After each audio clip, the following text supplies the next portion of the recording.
too, and it's really a joy to be here. So I want to thank Mike for hosting us, for the introduction, and for pulling together this meeting today, this symposium with really great speakers. You know, I started off by saying the Illinois Innovation Network is this collaborative. It is really starting to hum in many ways right now. You know, we have the seed grants, and you'll hear from a variety of speakers today who talk about their work. We're also working across the entire state on a number of major initiatives. You know, broadband is one that has become a real focus in the last couple months, year or so, for the network, as we in the state of Illinois and across the country really move broadband across the entire set of communities that is our nation. And you know, many of us in this room just have a sense that broadband is easily available because we live in an academic environment. That is actually not true across the entire country, certainly not across this state. So, you know, we have great collaborations across the state on that. We're working with a number of state agencies to move forward on other initiatives, some of which you will hear about either in the talks or in networking today.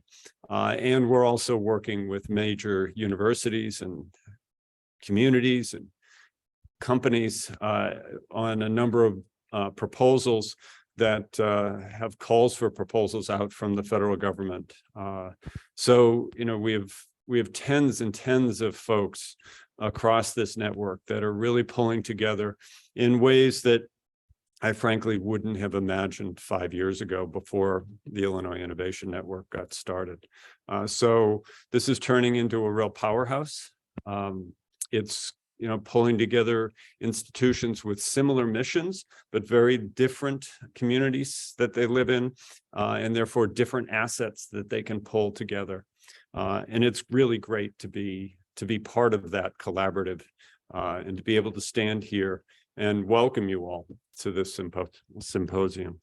So with that, I look forward to the talks today, and I now turn this podium over to Mike. Does this go back to you, or I'm going to turn this over to Ben Taylor, who's going to do the next round of introductions. Welcome to the symposium, folks.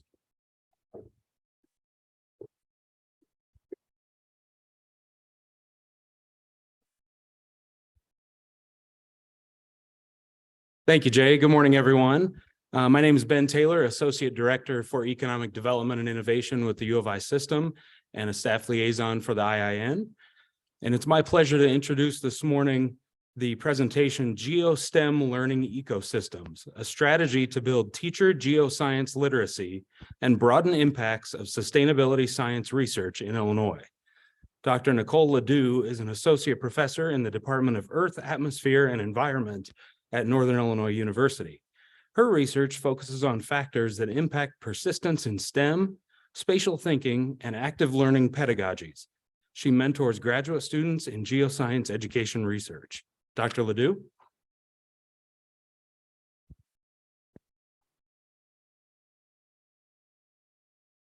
Good morning.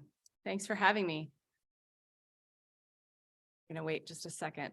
I think we were getting my slides loaded.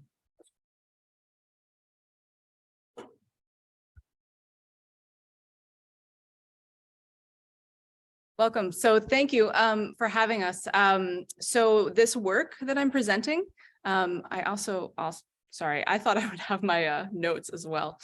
So we'll do our best here. I thought there would be like a presentation. Never mind. So I'm presenting work that I've been doing in collaboration with my PhD student, Cheryl Manning. So I'm just going to give you a little bit of a background about me. So I was a high school teacher. I taught high school earth science.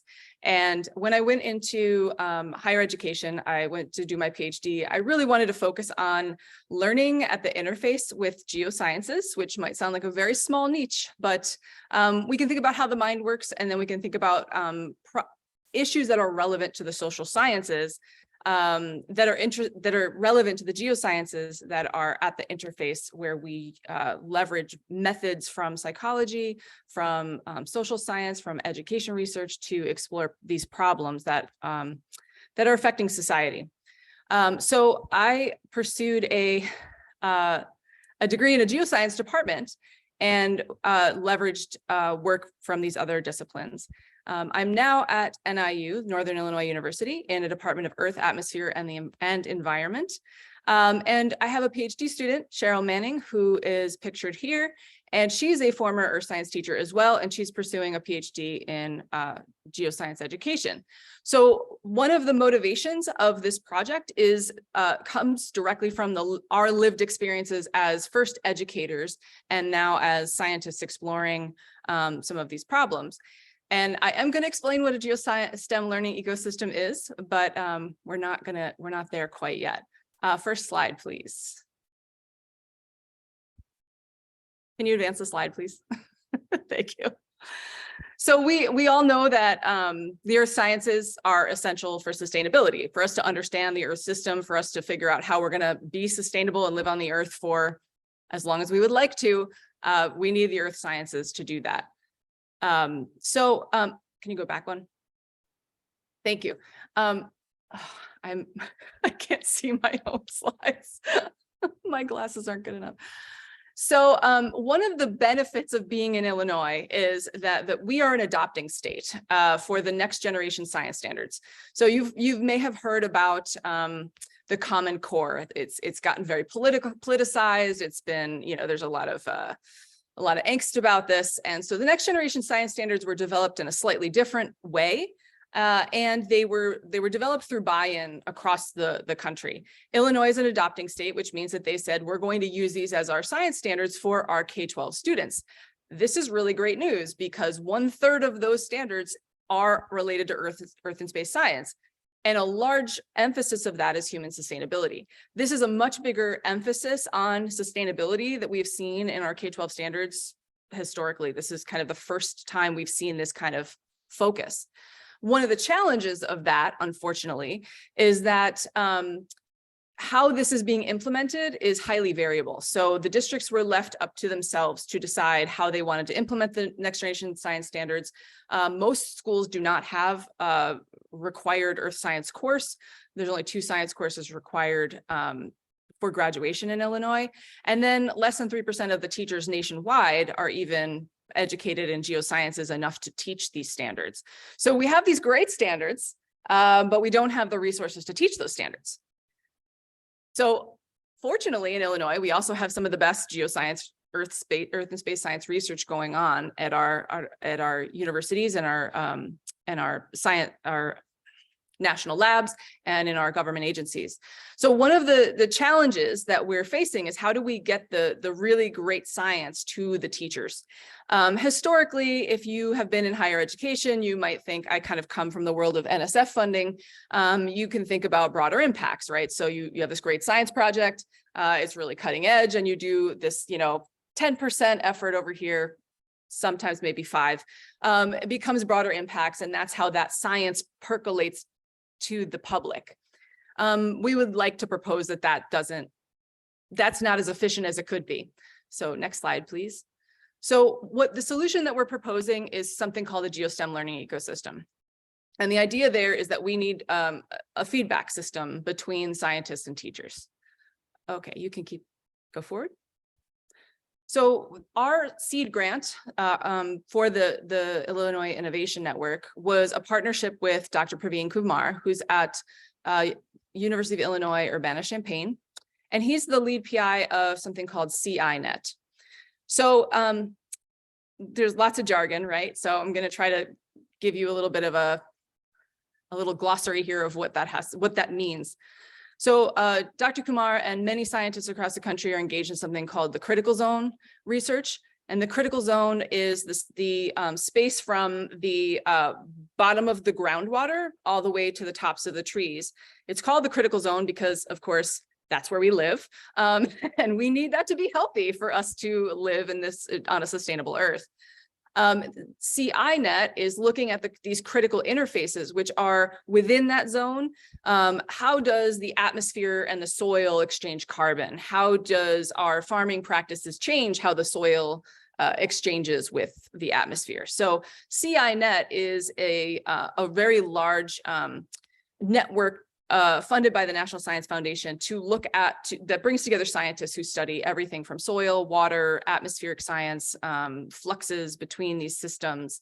And so it's a very large network of scientists doing amazing research. The focus of it is intensively managed landscapes.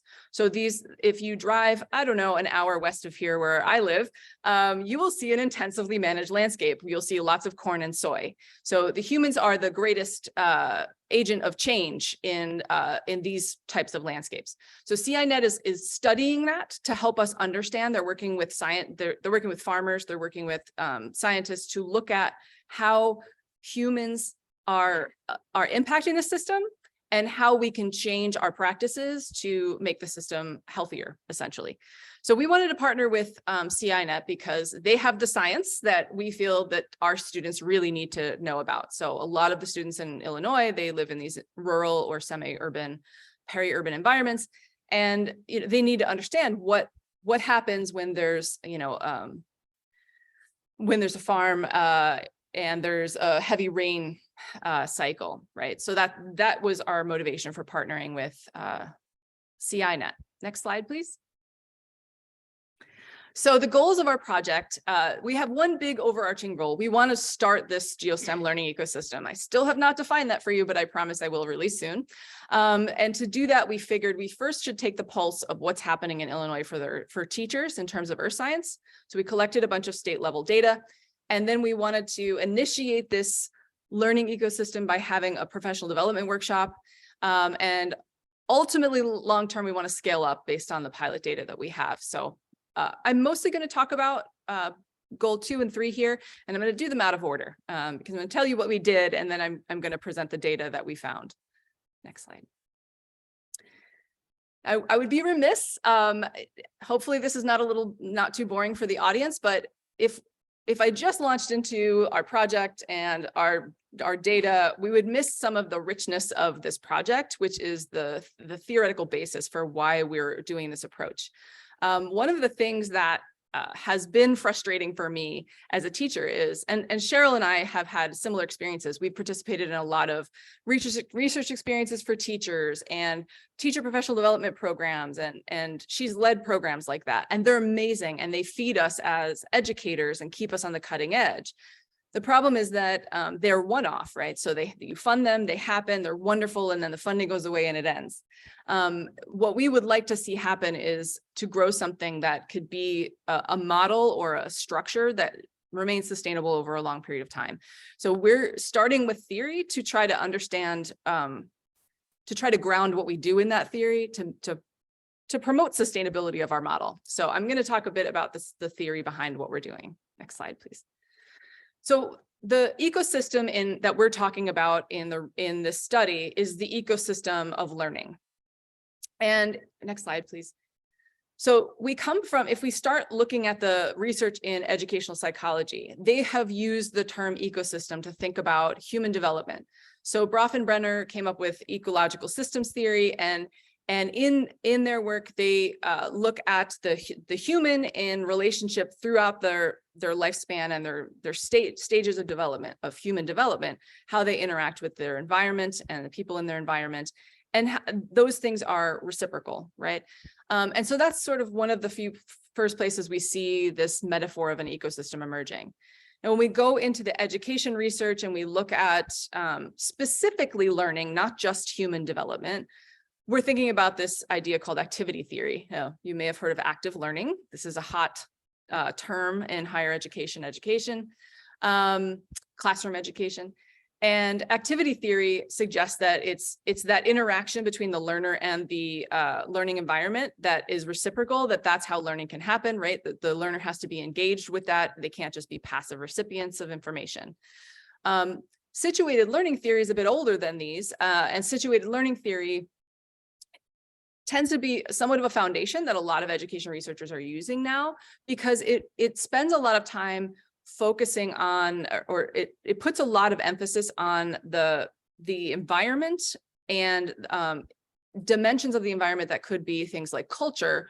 They could be things like the nature of the culture of a discipline, as well as the personal culture or the place where you're doing the work. And situated learning theory has been used to ground a lot of recent work in education. Emergent from that is this idea of communities of practice. And one might say that the Illinois Innovation Network is a community of practice. So they are, a community of practice is a group of people that share an interest and that learn from each other.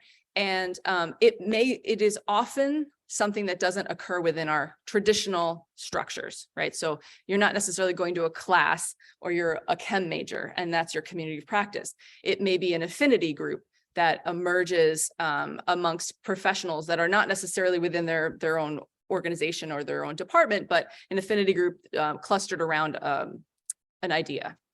So what we want to do is develop a community of practice here. We want to feed our teachers and engage the teachers with scientists so there can be mutual understanding of each other and mutual shared goals. Next slide, please. So STEM education has seen this idea of community of practice and said, you know, typically STEM education focuses in the classroom, right?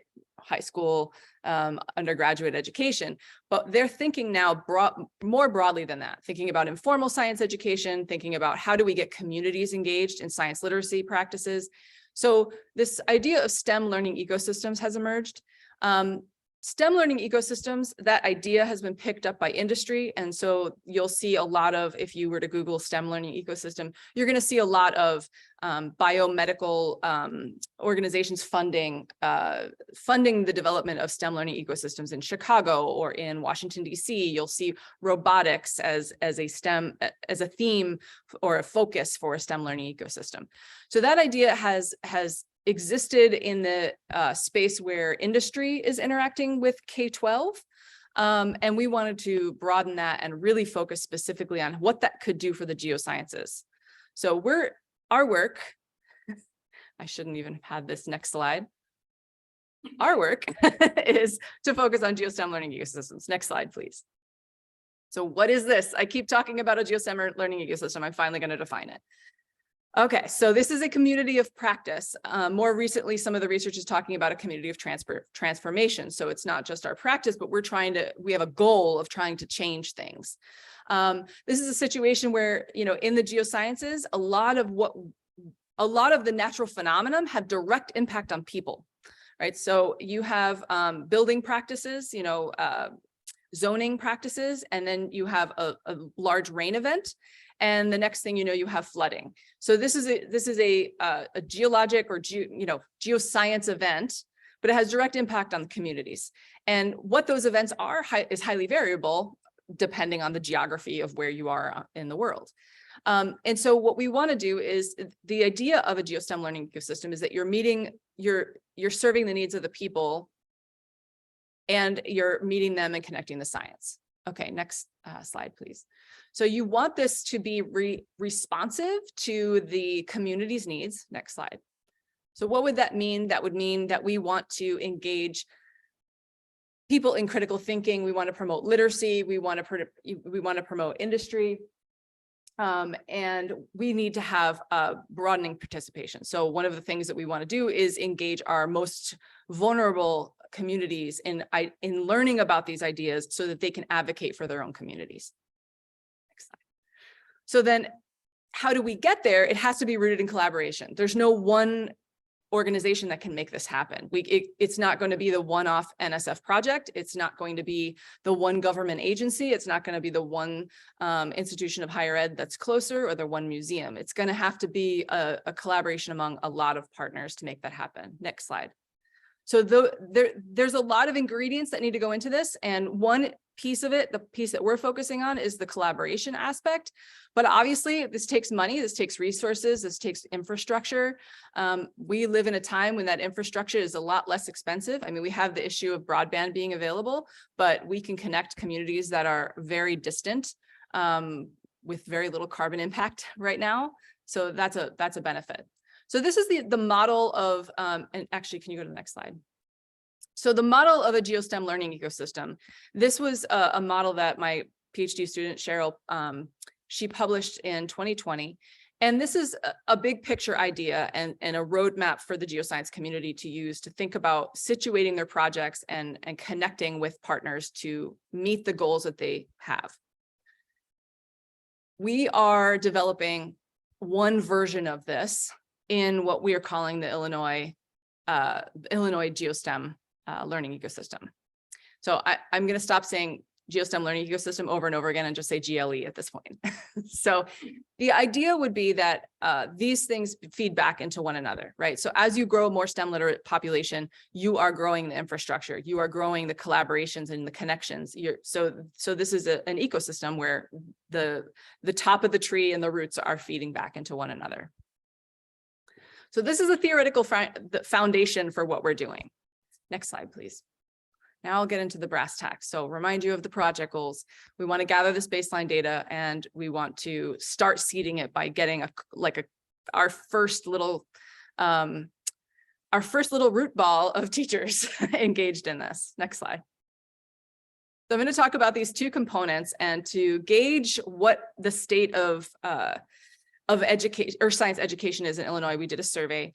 And then we engaged teachers in this virtual professional development. We were still coming out of the pandemic. People were really reluctant to necessarily travel. We had small funds, so we decided to do this as a virtual professional development opportunity.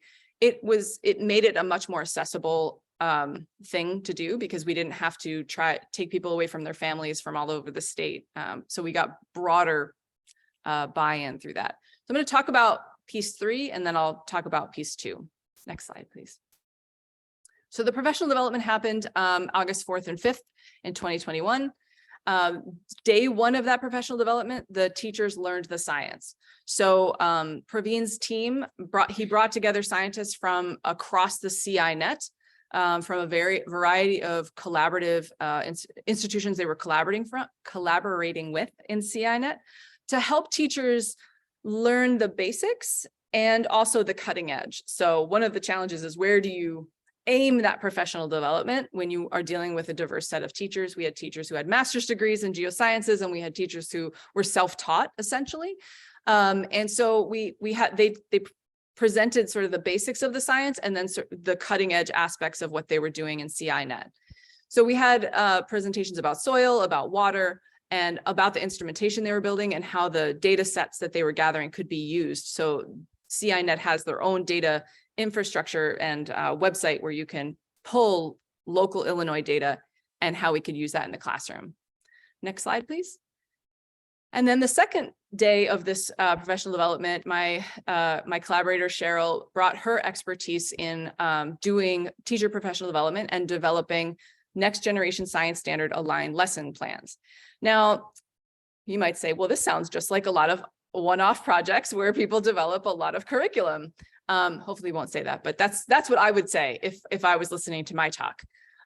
What these were NGSS storylines, and NGSS storylines are a kind of new approach to curriculum. They anchor a unit of learning around a phenomena that students would be curious about. So it might be, why does this water look muddy? Is this water dirty? Where did the mud come from? Is it safe to drink? Is it a pollution, right? So it might be something very simple that you would observe in your everyday life. And then you build upon that all the basics of the science of where that water came from, how it came to look that way. So these storylines that the teachers are developing are anchored around phenomena that the students can observe.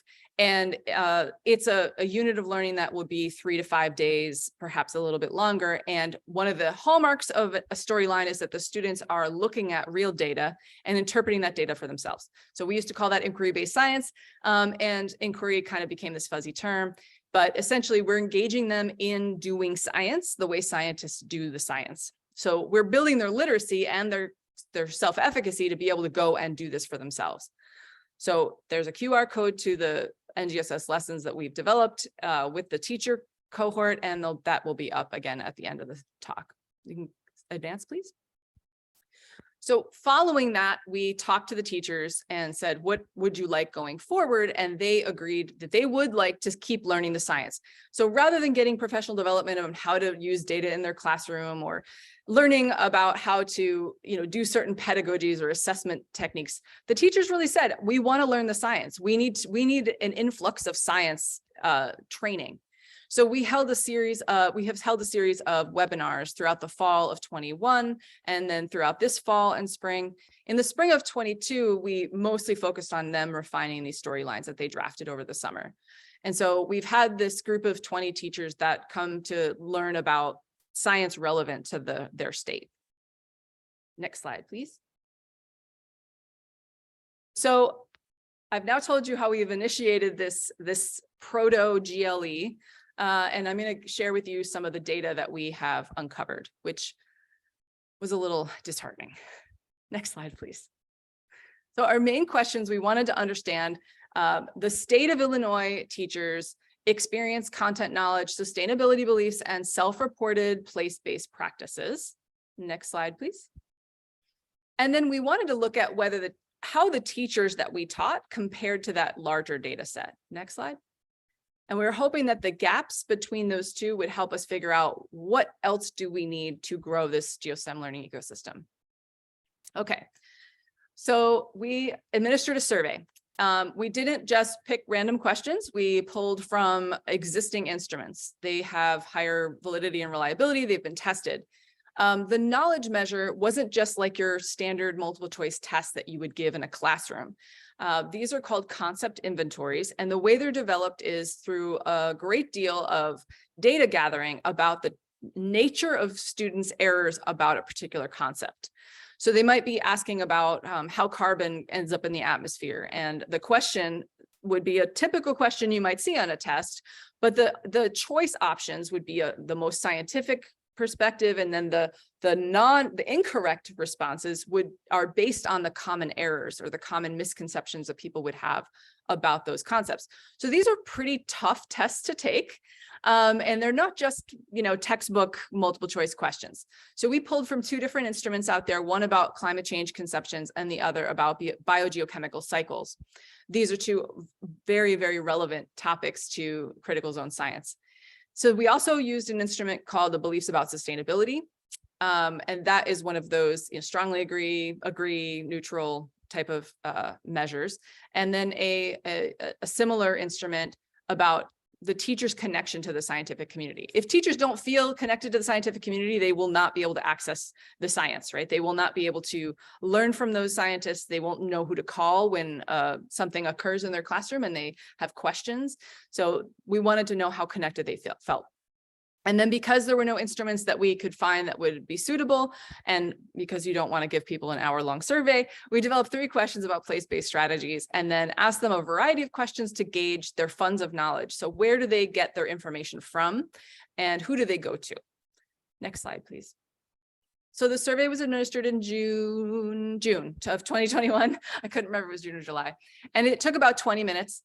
It was distributed through Qualtrics, and we used social media to a snowball method to get more people to take the survey.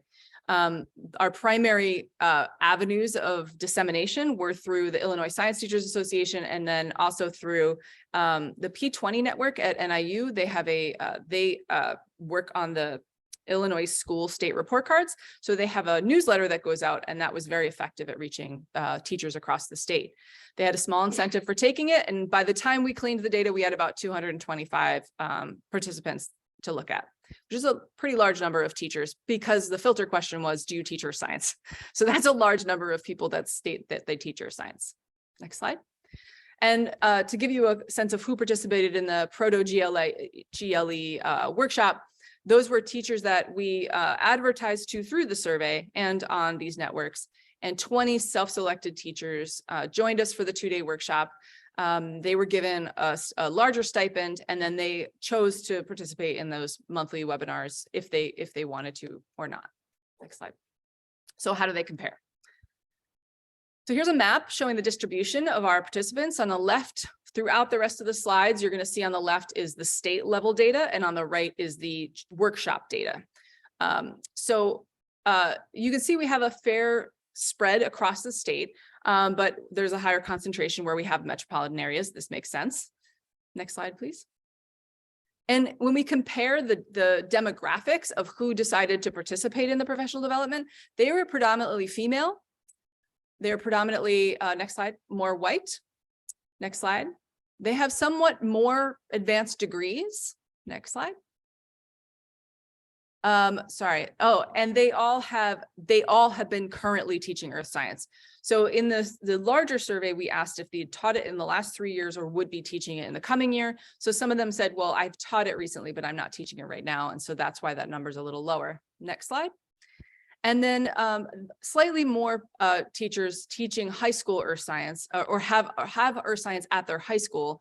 But what you'll notice at the bottom of that is that very few of these school districts where these teachers teach have a mandatory earth science course in their high school. It's very unusual to have that. Yep, that's great. Thank you. So let's look at the comparison data. So on the left-hand side, you have how the state teachers responded. On the right, how the workshop teachers responded. This is the knowledge measure, and the average for the state teachers was about 7 and out of 19. So not great. The average for the teachers that participated in the workshop was 11, I believe 11 out of, yeah, almost 12 out of 19. So that's a fairly good rating. And you can see that were quite a few that were very high. The demographics of those teachers was very highly variable. We had some teachers who had no formal geoscience training and some teachers with master's degrees. So that's why you don't have that kind of normal distribution in the workshop sample. But we have a very normal distribution in the public sample. Next slide. So in terms of their beliefs about sustainability, fortunately, they are, I guess, in other words, another way to say it, they're bought into the idea of sustainability. They're bought into the idea that humans are not exceptional, that humans are part of the sustainability problem and solution. And so surprisingly, the last one is surprising. I know you can't read this very well because it's quite small. But the surprising finding from this was that our workshop teachers were not as concerned about the limits of growth as we expected them to be. And one could look at that as they're not aware of how bad the crisis is. And another way to look at that is they're very optimistic about our ability to innovate in order to meet these challenges in the future. Okay, next slide, please. So then we asked them about their connection to the scientific community. And in general, our workshop sample felt more connected to the scientific community. They felt like they felt like they had a connection to them, but they didn't feel like they were seen necessarily. So they didn't feel like the scientific community is aware of them and their needs. Next slide, please. So we were pleasantly surprised at how teachers responded to the use of place. So these were 3 questions that had to do with how you used place-based examples in your classroom, data from Illinois to support your lessons. Most of the teachers did a lot of place-based education, or they felt they did. We didn't directly measure this. And one interesting thing would be to go and observe whether they actually are using place-based examples or whether that's just their introduction. Like, so you've noticed this river down here. Let's talk about river systems, right? Versus, okay, we're going to pull up data on this river that's right outside our door using the USGS website or the Illinois GS website, right? So there's a difference between mentioning local examples and actually using local data. And so this is promising, but the teachers probably likely need a little more support with this. Great, thank you. So their funds of knowledge was where we were quite surprised. The teachers that were from the state, they primarily go to textbooks and the internet for information. Now, textbooks are likely, particularly with earth and space science topics that we're learning new things every day, they're likely to be fairly outdated, right? So that's a little bit disconcerting. There are great textbooks today, and when we have online textbooks and Chromebooks, they can be updated more easily, but we would like them to be able to go to more direct sources. So where the teachers in the workshop primarily used websites, they talked about using NOAA, NASA, the Illinois Geologic Survey to get resources to teach in their classroom. They also were much more likely to talk about seeking information directly from faculty and professors that they knew. So they would go to the experts that they knew to get information. Next slide, please. So the teachers in the state were, in terms of what professional societies they would belong to, the teachers in the state mostly were one professional society, whereas the workshop teachers were in 2 or more professional societies. Next slide. And predominantly in the state, teachers go to the Illinois Science Teachers Association. That is science general. That isn't specifically earth science, and there really isn't a strong earth science component to the work that Illinois Science Teachers Association does. For the workshop teachers, they also go to the Illinois Science Teachers Association, and they're engaged nationally. So they're engaged in the National Science Teachers Association. There is earth science in NSTA, although it is, again, a bit distant from the geoscience community. So for example, Cheryl and I have been decades members of NAGT, the National Association of Geoscience Teachers, the National Earth Science Teachers Association. These are geoscience specific organizations where you are directly interacting with faculty that teach earth and space science topics. And so you're much closer to the science in those organizations, but they're smaller and they're less well known. So our teachers are connected to organizations that are distal from the content that we would like them to be engaged in. Next slide. Right. So one of the other concerns we had was where the teachers go for professional development. So how are they going to learn more earth science, earth systems concepts? How are they going to get that new knowledge infused to really understand the cutting edge of sustainability science?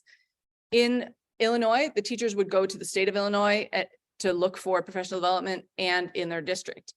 The teachers that were in our workshop are more likely to seek other organizations, to seek the kind of NSF projects, the broader impacts projects that you would see coming out of a university. So they were more connected to that network. This also shows us that the typical mechanisms that the geoscience community thinks we're reaching teachers through NAGT and NESTA and through these projects at universities, that is not how we're going to provide the necessary, fill the deficit of geoscience thinking. We're not going to do that through those mechanisms. We have to go to the state level. We have to go to the district level, because that's where the teachers are getting the typical teachers in Illinois are getting their information. Next slide. So our outcomes. In general, most of the teachers in Illinois that answered our survey are underprepared to teach the NGSS content, and therefore we're not in a good place to achieve the goal of having our students prepared to do next generation science standards. They're not well connected to the science. They're not well connected to the avenues where they're going to get the most rich geoscience and earth science content training. But we could reach them if we do more efforts to reach in through the state ISTA and through the district level. The engaged teachers are prepared and they are very well connected across the state and beyond the state. So what we have right now is what I will call a proto-Illinois Geo-STEM Learning Ecosystem. It's small but mighty. The teachers are very engaged. They're very busy, and if you've talked to anybody in education at the K-12 level right now, it is not a great time for teachers. They're dealing with a lot of pressures and helping students recover from the pandemic. So the fact that these teachers have stayed engaged in a sustained way speaks to how much they enjoy having that connection, that community of practice where they can really vibe with these other teachers about the science of Illinois sustainability. So we need to scale up. We need to reach more teachers. We need to do a more scaled up professional development, and we need to engage more science partners beyond CINet as well. So that is where we are headed next with this project. I want to, yes, please. Yeah, thank you. I want to acknowledge the teachers because they have worked very hard on this, and it was a joy to work with them. And the Illinois Innovation Network for providing the seed funding to make this possible. Cheryl's dissertation, part of her dissertation is this work. And I've only shared one small piece of it, but she will be doing a qualitative component and social network analysis on our data to try to understand the network better, to understand the network, this GLE we're creating. I want to thank Praveen and his group at UIUC. And if you are interested in finding our storylines, you can do that at that QR code. And with that, I just have a question slide with my contact information. And I will take any questions you may have if we're doing that. Thank you.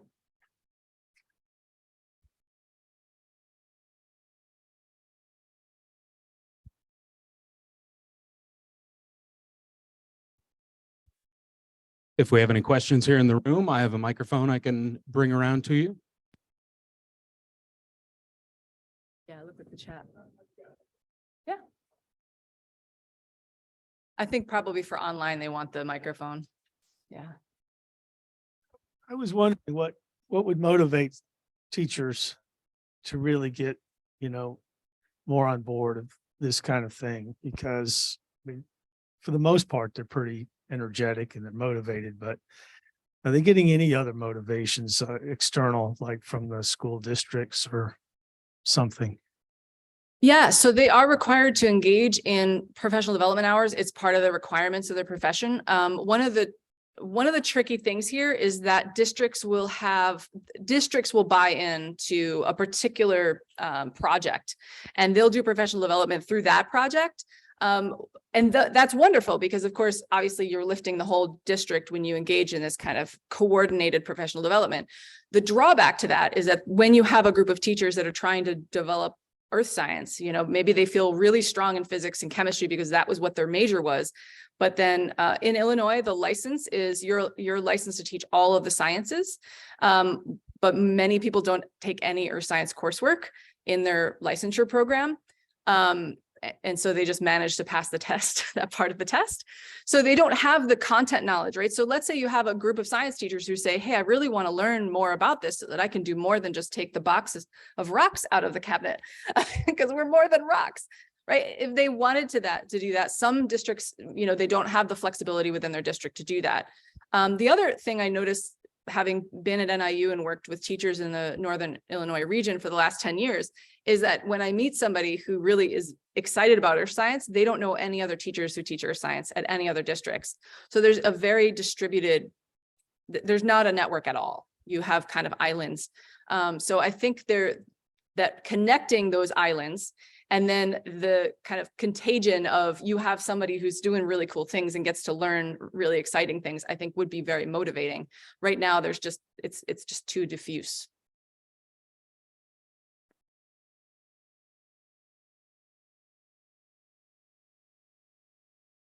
Hi, thank you. Thank you for your presentation. In that same vein, perhaps there's a way to certify these instructors as ES certified, especially as more of the upcoming generation has an interest in climate change and preserving our ecosystem. Maybe students would seek out teachers or institutions that have ES certified instructors. I guess it's more of a comment. It's a tricky problem because if a district says, so, right, you have to kind of follow the path back. So if the test that is going to be given in the high school is primarily biology, then the school is not incentivized to offer earth science in a rigorous way. If the school is not offering, and the school may decide we can't afford to offer this earth science in a rigorous way because we don't have someone who has the content knowledge to teach it. So there's sort of a system level issue in Illinois, which is that because of the way their licenses are done, you can have an emphasis in earth and space science. But there are very few jobs where you're only teaching earth and space science, and most people will add that on. That wouldn't be their focus. And then there's the demand, right? So right now there's not a state level demand for it. But yes, I think our students are really excited about this. The students are really interested and they don't know who is it that does this work, right? They know, I mean, you know who does atmospheric science research. You know, you see the weather person on the television all the time, right? So it's there's brand identity there. But in terms of sustainability, who does that work? We might know about ecologists, but do we know about the geoscientists that work on soils, geographers, and hydrogeologists? That's something that's, I think, less well known to the public.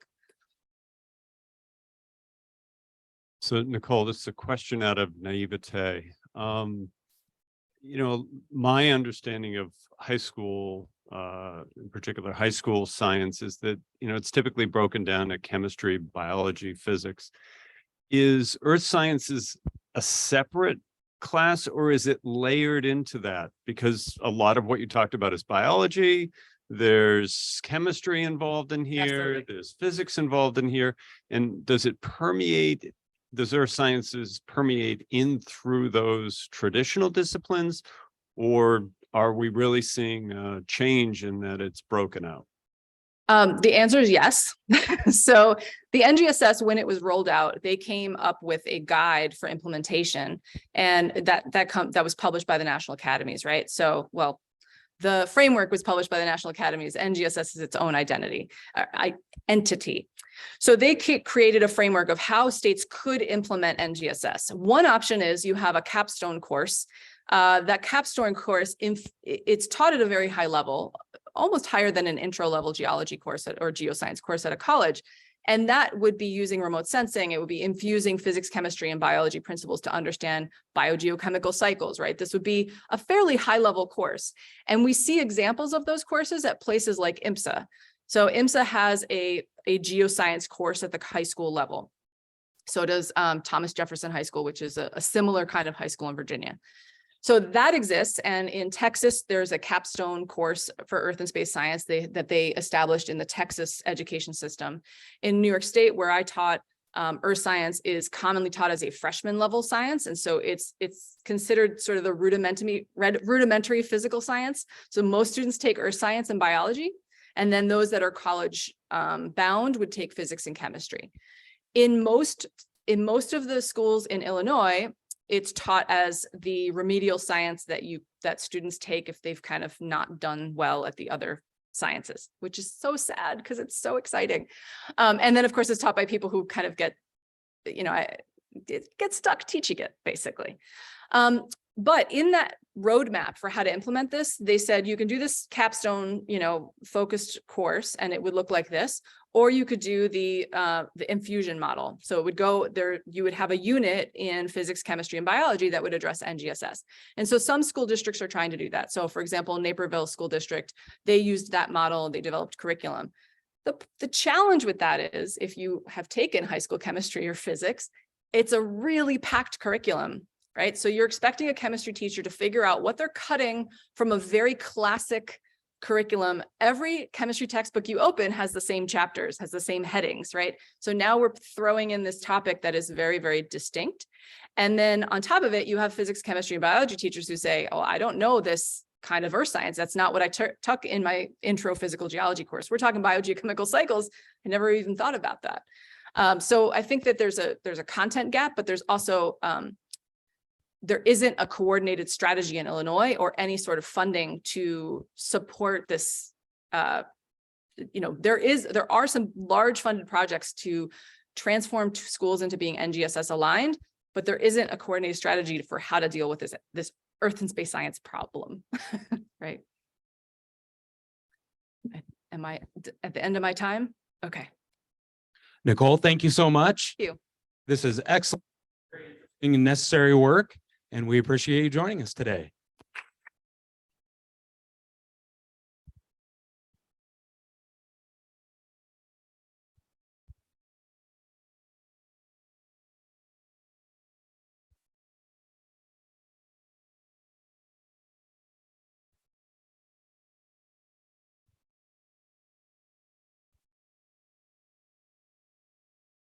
All right, good morning. It's my pleasure to introduce John Kostelnick, our next presenter. John Kostelnick is a professor of geography in the Department of Geography, Geology, and the Environment and also serves as the director of the Institute for Geospatial Analysis and Mapping, GeoMap, at Illinois State University. He holds a PhD in geography from the University of Kansas. His primary research interests include Geoscience, GIS integration in science and society, and crisis hazard risk mapping.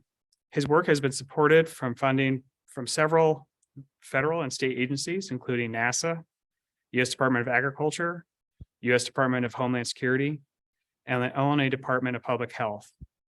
He is currently leading an interdisciplinary project through an Illinois Innovation Network Sustaining Seed grant that has been developed spatial analysis methods to assess the agriculture economic impact of gaps in broadband access in rural Illinois, and may be used to inform the decision-making process as future broadband expansion initiatives are planned in the state. Yeah.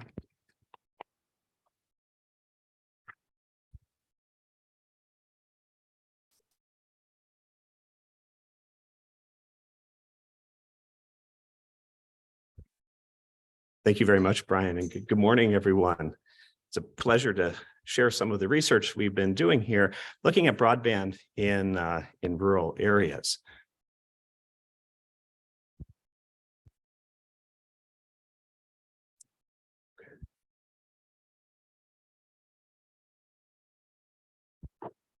Okay, there we go. Give it a try. Oh, wonderful. Thank you very much. All right. So just by a little bit of way of introduction, I'm a geographer. I'm a geographic information scientist. And one of the things that I really enjoy is using maps, using analysis from geographic information systems to sort of, look at and to visualize some of the big societal challenges that we face. My colleague, Jonathan Thane, is also a GI scientist, specifically focuses his work in the area of remote sensing.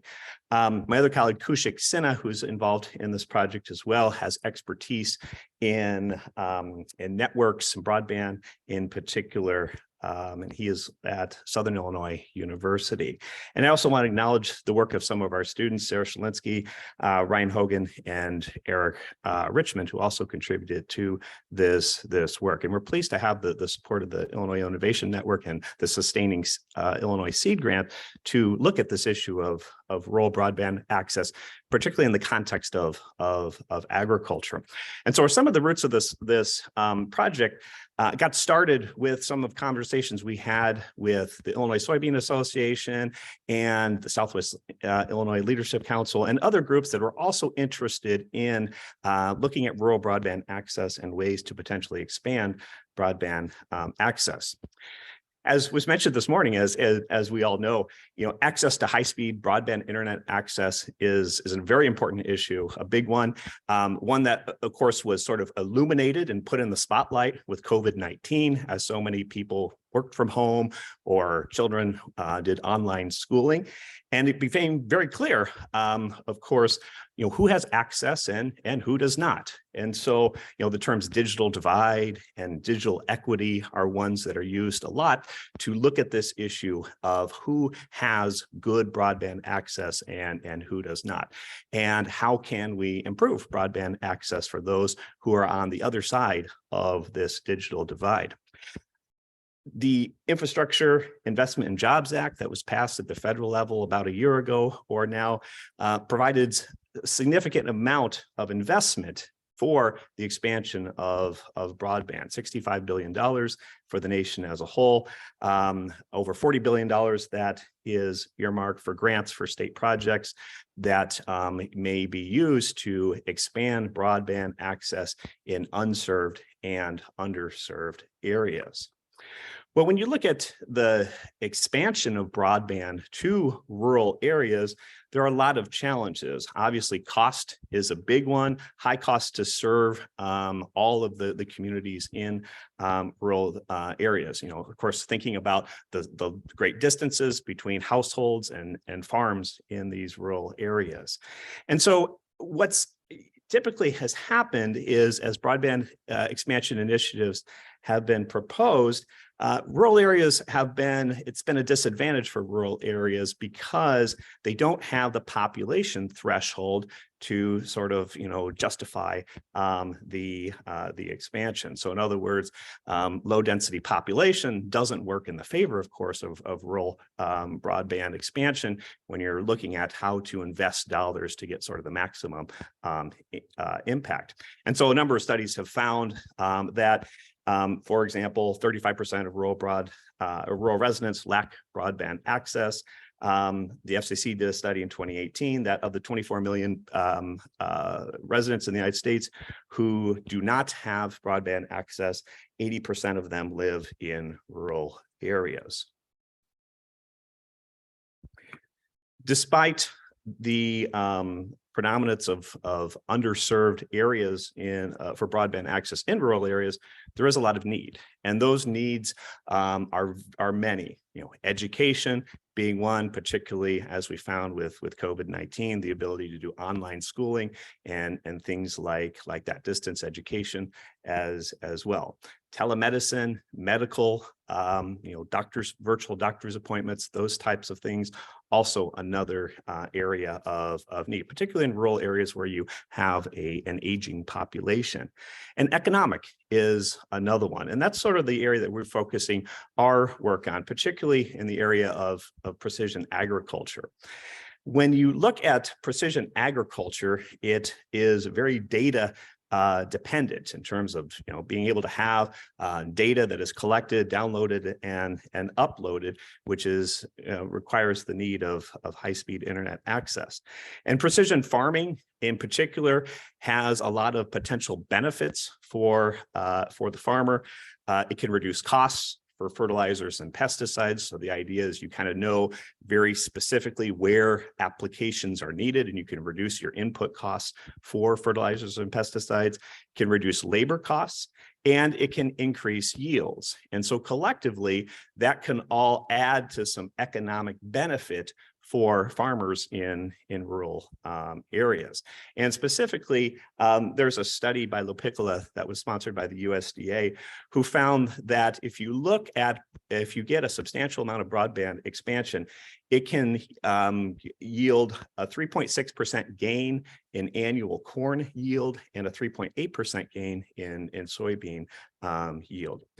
When we've talked to farmers, they have consistently and regularly emphasize that broadband is essential, and other technologies, satellite-based internet, cellular networks, things like that have some promise and some potential, but the conversations always go back to broadband. Broadband is really the solution for large-scale precision agriculture, given the bandwidth that is needed. So our work has kind of looked at how can we use GIS and remote sensing and other sort of technologies to look at this issue of rural broadband access and come at it from a couple of different angles. So the first objective is to try to quantify the rural broadband challenge in Illinois and some select counties with GIS-derived metrics that focus on projecting future agricultural production. So the idea is, what if broadband were to be expanded in some of these areas that are currently unserved? What would be the potential additional agricultural production that would be gained if farmers were to fully utilize precision agriculture as a result? And so what we've done is we've focused specifically on corn and soybean production, obviously the two big crops in Illinois, and looked at that production in unserved and underserved areas and tried to project out what future gains might look like. The second objective is we're very interested in looking at broadband coverage maps as well. Many of you have used those maps and are very familiar with those. And we're trying to sort of get a feel for the strengths and limitations of those maps, particularly in comparison to field data that is collected. So if we can collect some data on the actual signal strength, what does the map sort of tell us, and what is the level of agreement or disagreement with that. Obviously, these maps are critical, and they're especially critical moving into the future as funds are allocated to communities for expanding their broadband service. So we're trying to get some ideas about those maps as a whole. And then finally, we're also interested in looking at ways, creative solutions for how broadband coverage might be expanded in rural areas. And so one of the areas that we focused in on is looking at GIS and remote sensing derived methodologies that can be used to identify vertical assets in rural areas. The idea is, how can we automatically find tall structures in a rural community, which may be something like a grain elevator or a grain silo or something like that, with the idea being that broadband infrastructure, repeaters and other technologies could be placed there, and then to sort of expand coverage into across the field and across the farm. So the challenge is, how do we identify where those tall structures are and do it in a sort of an efficient way? So if a county was interested in this, we can use the mapping to essentially derive those. And so collectively, with all of these things that we're looking at, we're trying to develop a toolbox of methodology. So we're trying to hammer out some ways that we can automate some of these things that counties in rural areas can use to guide and to inform their planning and investment as they go forward with rural broadband infrastructure expansion. So I'll kind of highlight some of the work that we've done and kind of walk you through some of the methodologies and some of the results. So let's look first at quantifying agricultural production. So the question here is, what is the added economic value of agricultural production if broadband were to be expanded in rural areas that are unserved or underserved? So just as a little bit of a kind of a background in terms of some of these definitions, you'll hear these terms unserved, underserved, and served used to describe the level of broadband accessibility in a given place. You can kind of see the definitions on the screen there. Unserved areas, it's a factor of both the download speed and the upload speed. So our focus here is looking at the unserved and the underserved areas in rural areas alone. So if there is a served area in a rural area, we're not going to sort of evaluate that in our analysis. In terms of some of the map data sources, many of you are familiar with these, but if you're not, the FCC has a fixed broadband deployment data form 477. Basically, it's self-reported from the broadband providers, data on their coverage. It's aggregated up to the census block level, so that has its challenges. So, you may have a provider somewhere in that census block, but it might be on the far edge of the census block. And so it certainly has its limitations in terms of the granularity of the data. We've also been able to use some of the Connected Nation data provided by Shabika and some of the other folks at the state of Illinois, which are enhanced broadband coverage maps that get a little bit more into some finer granularity. Just to kind of look, many of you have looked at, they're familiar with the broadband access map that is available from Connect Illinois. This kind of looks at the state as a whole for some of the data layers that we use. One of the things that you'll notice here, of course, is broadband as a whole tends, close to urban areas, farther away from urban areas. That's where you generally tend to see more of the unserved and the underserved areas in the rural communities where a lot of the farming is done. In terms of looking at the agricultural production, we use the cropland data layer, which is a GIS. It's a data layer available from the USDA. And so essentially what this is USDA goes in every year and they create sort of a land cover or a crop map for the states that are largely agricultural, so including Illinois. So this is updated yearly. Typically it's available in February or March after the previous growing season. So the 2022 version will be available sometime this winter or spring. It's satellite derived and crop map.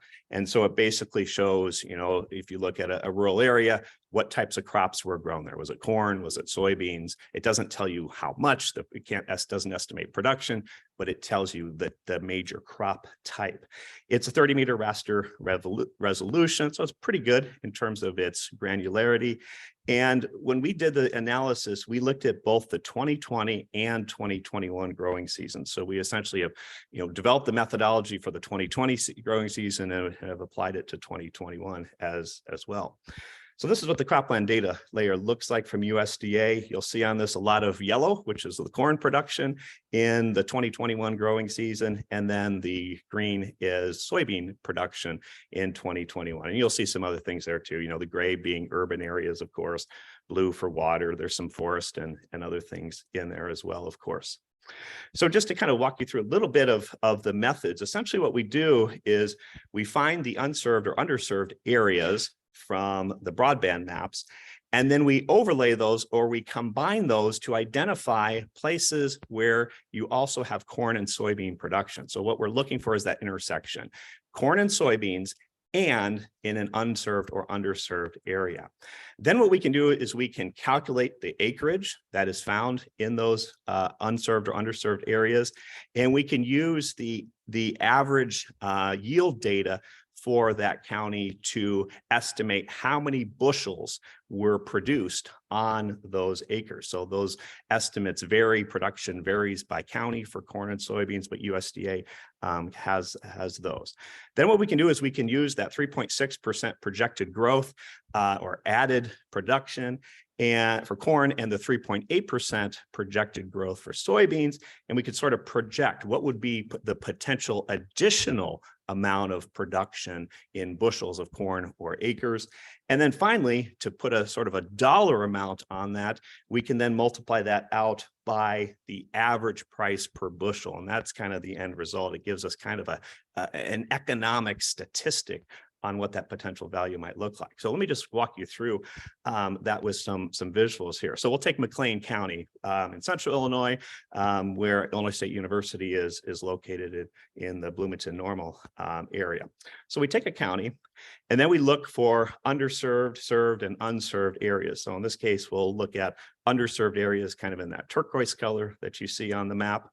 And then what we'll do is we'll get the cropland data layer, and we'll look at where the corn and soybean production is in McLean County. And so McLean County typically is one of the leading corn producers in not only Illinois, but in the nation. And you'll see the corn in yellow and the soybeans in the green there.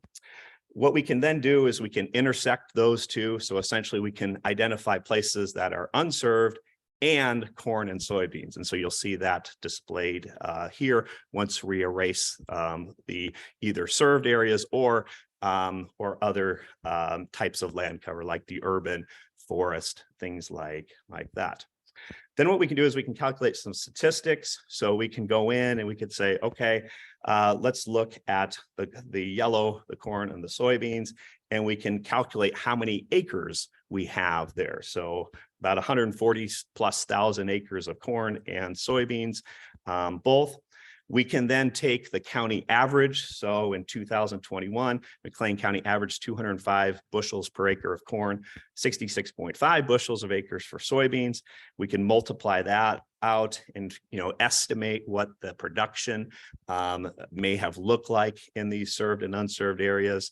And then finally, what we can do is we can go in and project future what's the added value. So if we multiply by the 3.6%, we assume that as the gain for corn, 3.8 for soybeans, we can project out what additional production might look like. So you'll see about another 1 million bushels or so of corn and about 368,000 bushels of soybeans. Then we can take the average price. So in 2021, $5.40 per bushel of corn, $10.69 per bushel of soybeans. And if we multiply that out, we can then kind of attach a dollar value on what that additional production might look like. So that's kind of the methodology that we followed. We selected 14 counties throughout the state. The idea here was we wanted to see how this would, these projections would look in different parts of the state. So we varied this geographically, selected some counties in the northern, southern, eastern, and central part of the state, and also tried to pick out counties that especially were traditionally very heavy agriculturally based counties. And so we did this for both 2020 and 2021. And what we did is we put together a map book with some maps and some of those, the table that for each county for each of the years. So I'll just kind of show you some of the results here for a select number of counties. The unserved map is on the left here, and then underserved on the right. And you can kind of see the tables there at the bottom. So when you add up underserved and unserved for McLean County, it's about $12 million or something along those lines for one particular growing season. We'll move around a little bit. Let's go to Bond County down in the southwest part of the state. And you'll see in Bond County, you get about another $3-4 million or so of potential gain. Go over to the western part of the state, Hancock County, we've got another kind of over a little bit over $8 million or so in projected gain. And then go up to the north, Ogle County, got about another about $9 or so million there. And then go over to the western or the eastern part of the state in Edgar County, and maybe another $10 or so million for Edgar County. So you kind of get the idea. When we went through all 14 of these counties that we selected, and if you kind of add all of those numbers up, it was over $110 million. Now, obviously, when you think about this, there are a lot of assumptions that are here. We're using a lot of averages to sort of get a feel for generally what that added production might look like. So we can kind of have a ballpark sort of an idea of what that is. And this is important because when you're looking at agricultural production and looking at the potential benefits from broadband expansion, it's important that we recognize that that potential gain. So in other words, if it's it's not going to, the population threshold is going to be low, but we have to also consider the potential economic gain as well in the conversation. This also assumes, of course, that farmers are going to embrace precision agriculture and are going to use it to its fullest potential. So there obviously are some caveats to this as well. The next sort of piece of the project is looking at broadband map assessment. This is something we're working on right now, so I'll kind of just share some of our overall sort of strategies here and stay tuned for some results coming soon. And so the idea is to look at broadband coverage maps to try to get a feel for the strengths and limitations of these maps, particularly the FCC maps. And so our approach has been we've been gathering different types of field collected data and also speed test data to compare to those maps. So specifically, we've been working with some collaborators in Clinton County down in the southwest part of the state. They conducted a broadband speed survey for rural households. They've got some data, so we're going to use that as sort of another data source to compare to the broadband map. And the idea is to see the agreement between these. So in other words, is what the broadband map telling us, is that consistent with what the speed test results show? We have another collaborator in Bond County who has literally driven hundreds of miles throughout the county with a network scanner, so on the ground, and has collected some field data. We're going to use that as well as kind of a similar type of a way to sort of ground truth the maps. What we're working towards into the future is, scale is important in all of this. So we can kind of see, maybe have a general idea of what a rural area, what the coverage looks like, but it's important to get it down to the farm itself. And when we've talked to farmers, they will mention too that broadband coverage might be great on one side of the field, but it diminishes on the other side. And that's a big challenge because as the farmers out there, they don't want the equipment sort of to go out of commission, when you get to the other side of the field. So we're working towards developing high resolution field maps of broadband access. And so our idea here is to go to a particular field and to map out the coverage on that field. So how is it similar or different? So getting down to that level of scale. And so essentially what we're trying to do here is we're trying to develop, put together an instrument that will do this. So my colleague John Thane does a lot of work with drone mapping. And so we've got a drone and we're taking some of the sensors that Kostelnick has and is sort of trying to affix those to the drone in the hopes that we can fly over the fields and then do some really high level detailed mapping. So we think we've got the instruments put together, and we're hopeful if we can keep some good weather here for the rest of the fall, we may even be able to get out there fairly soon. Last piece I want to talk a little bit about is sort of the optimizing broadband expansion. And so, the idea here is kind of not looking at sort of quantifying the problem, but more what's sort of the solution, and looking at some potential ways we can contribute to that discussion in rural areas. So, one of the questions is, what is the optimal placement of broadband infrastructure? The idea here is you want to maximize the coverage, but you want to minimize the investment costs. And so our approach to this has been focused in on developing ways to automate the mapping of vertical assets in rural landscapes. So when we're talking about vertical assets, we're just talking about ways of identifying tall structures in the rural landscape. So, could be a grain silo, for example.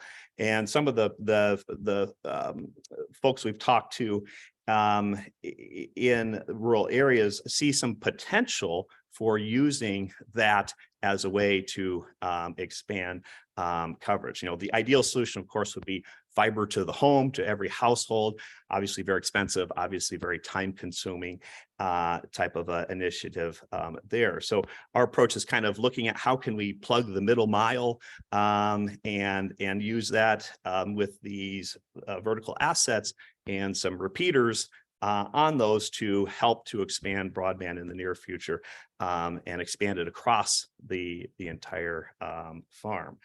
So as we've kind of looked at that, just a couple of slides here, we're kind of looking at how to bridge the gap, the middle mile to the last mile. So how do we get sort of the broadband, if we get the fiber to the middle mile, how do we then get it to sort of the last mile? So that's where this identification of these vertical assets comes into play. So if we can identify tall structures, then can configure them with repeaters, is that a potential solution that could be helpful to expanding coverage?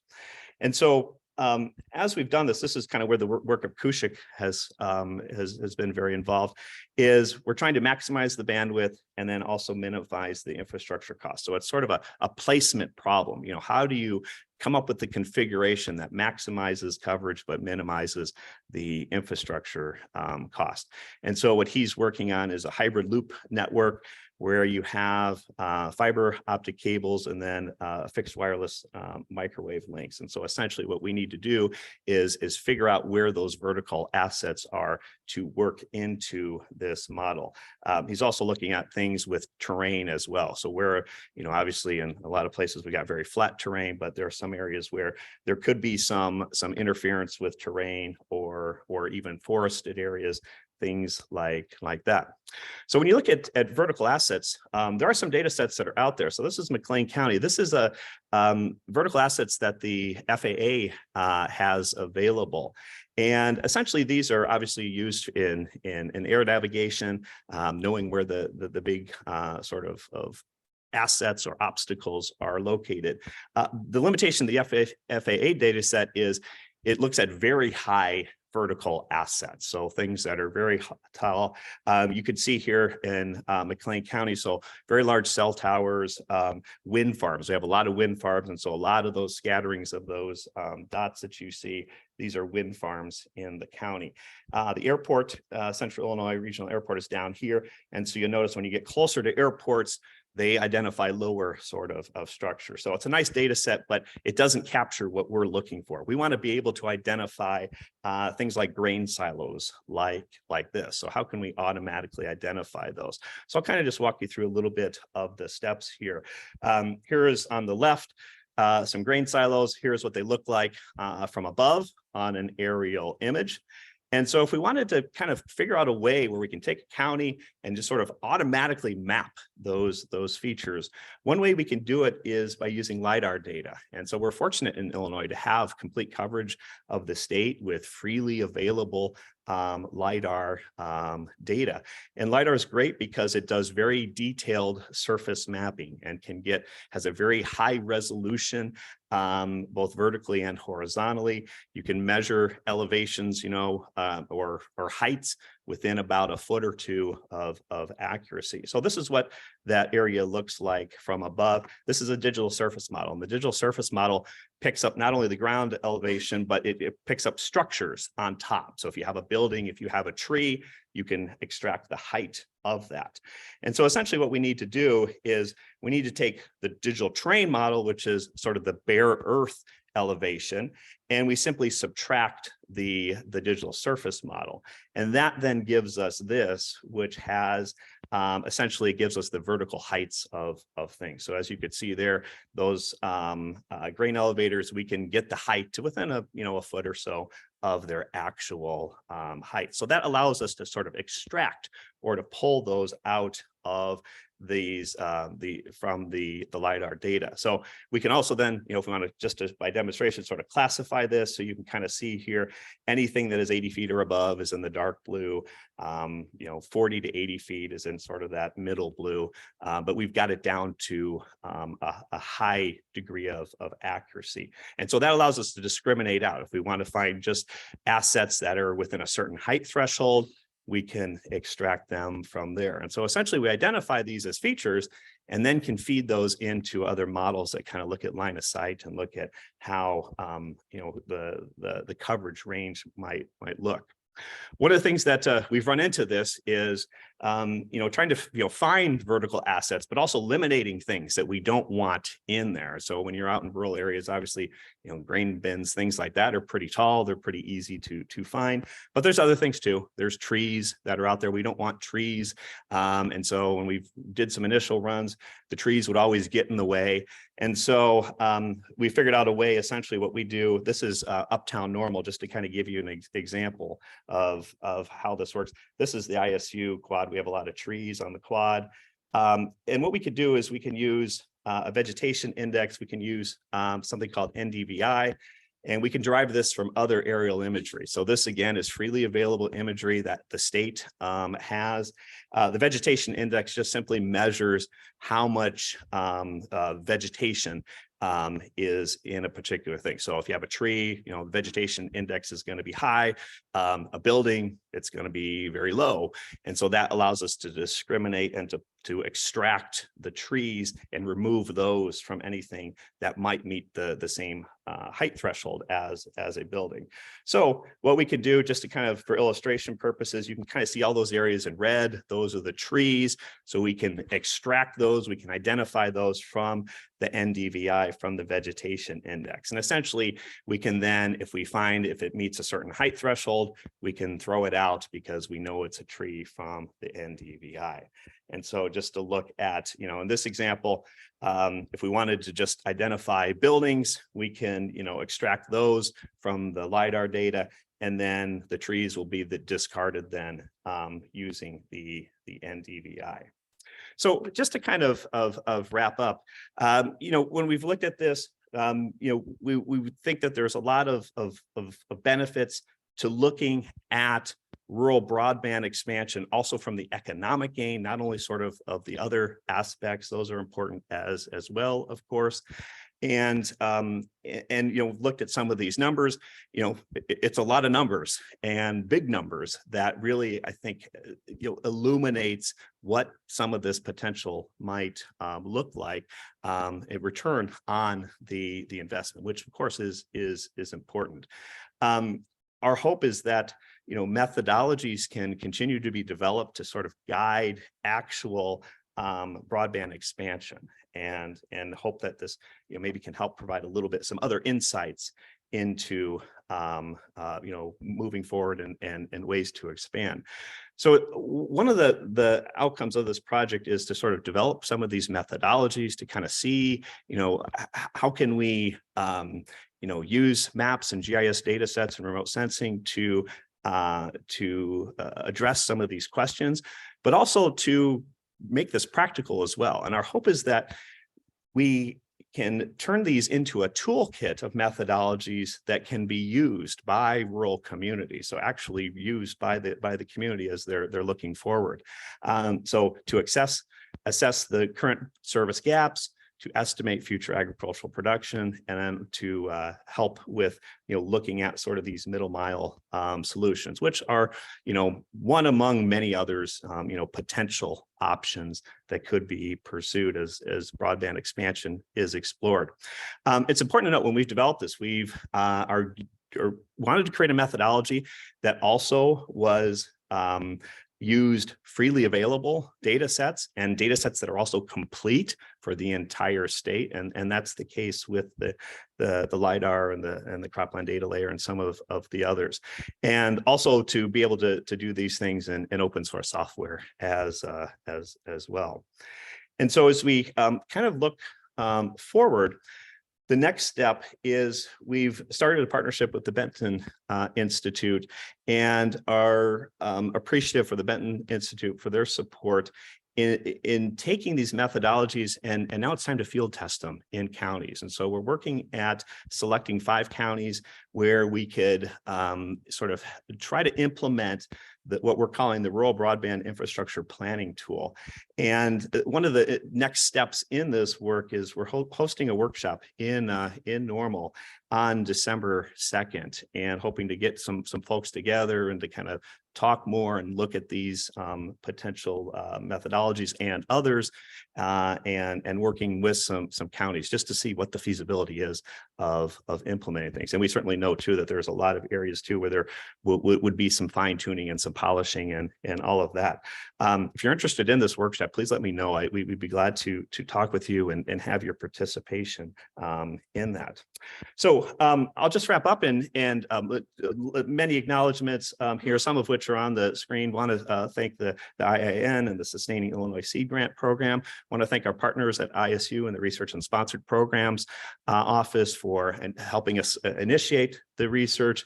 Want to acknowledge Todd Main, Scott Gaffner, Stephen Sostoric with the Illinois Soybean Association for their input, Mike Weaver and others from the Southwest Illinois Leadership Council, and Adrian Furness and others at the Benton Institute as well. So with that, thank you very much for your attention. And if we have any time for questions, or comments, I'd be glad to take them.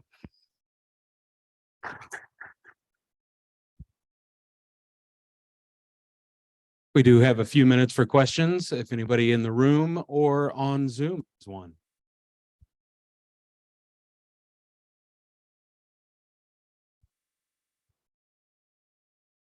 Thank you.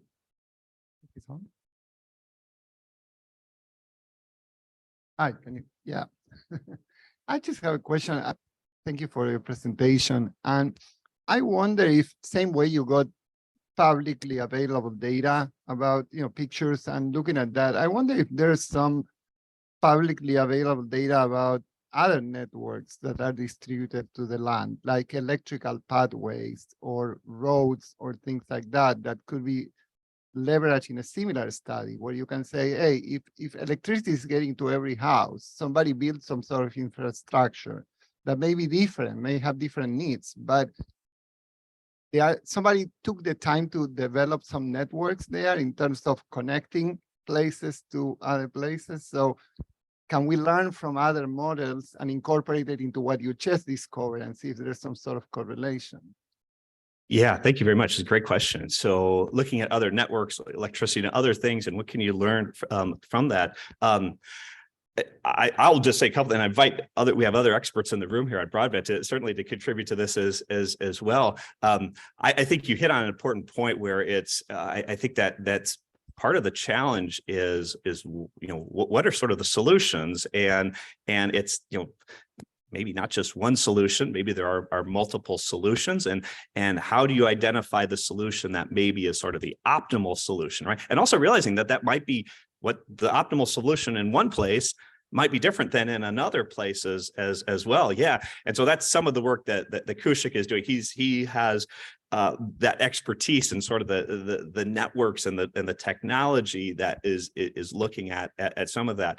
I would say, you mentioned that, with like electricity, and I know that this is part of the, there are some interesting parallels in terms of rural electrification and that whole process.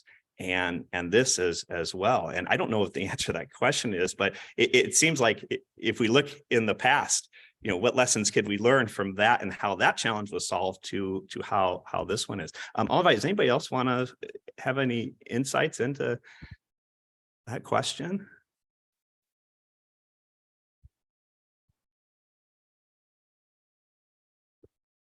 Thank you very much for the question. I'll pass that along to my colleague Kostelnick as well. Yeah.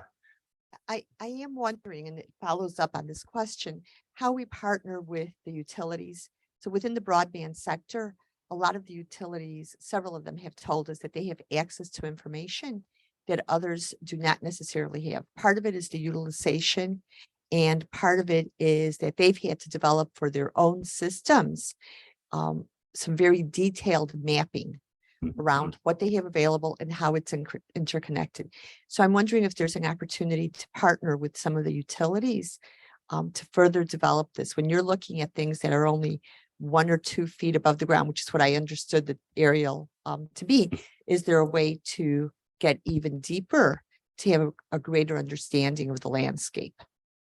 Yeah, it's a great question. And, you've got, as you referenced, you've got a lot of sort of privately held data and things like that. And how can that essentially kind of come into sort of the public sector for availability? And yeah, I don't know the absolute answer to that question, other than I would love to get my hands on some of that data. I mean, I think when you look at some of those data reporting in the FCC form and things like that, that's sort of a self-reported, you're getting some of that, but it's not at the granularity and the scale of the mapping is incredibly important here, right?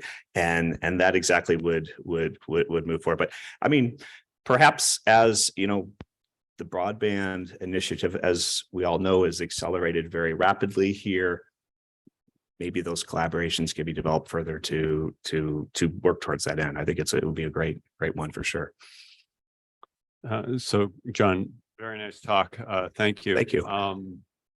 Just fascinating, the impact of broadband on the agricultural world. You focused on the impact by looking at increase in value of corn and beans that are produced in the field.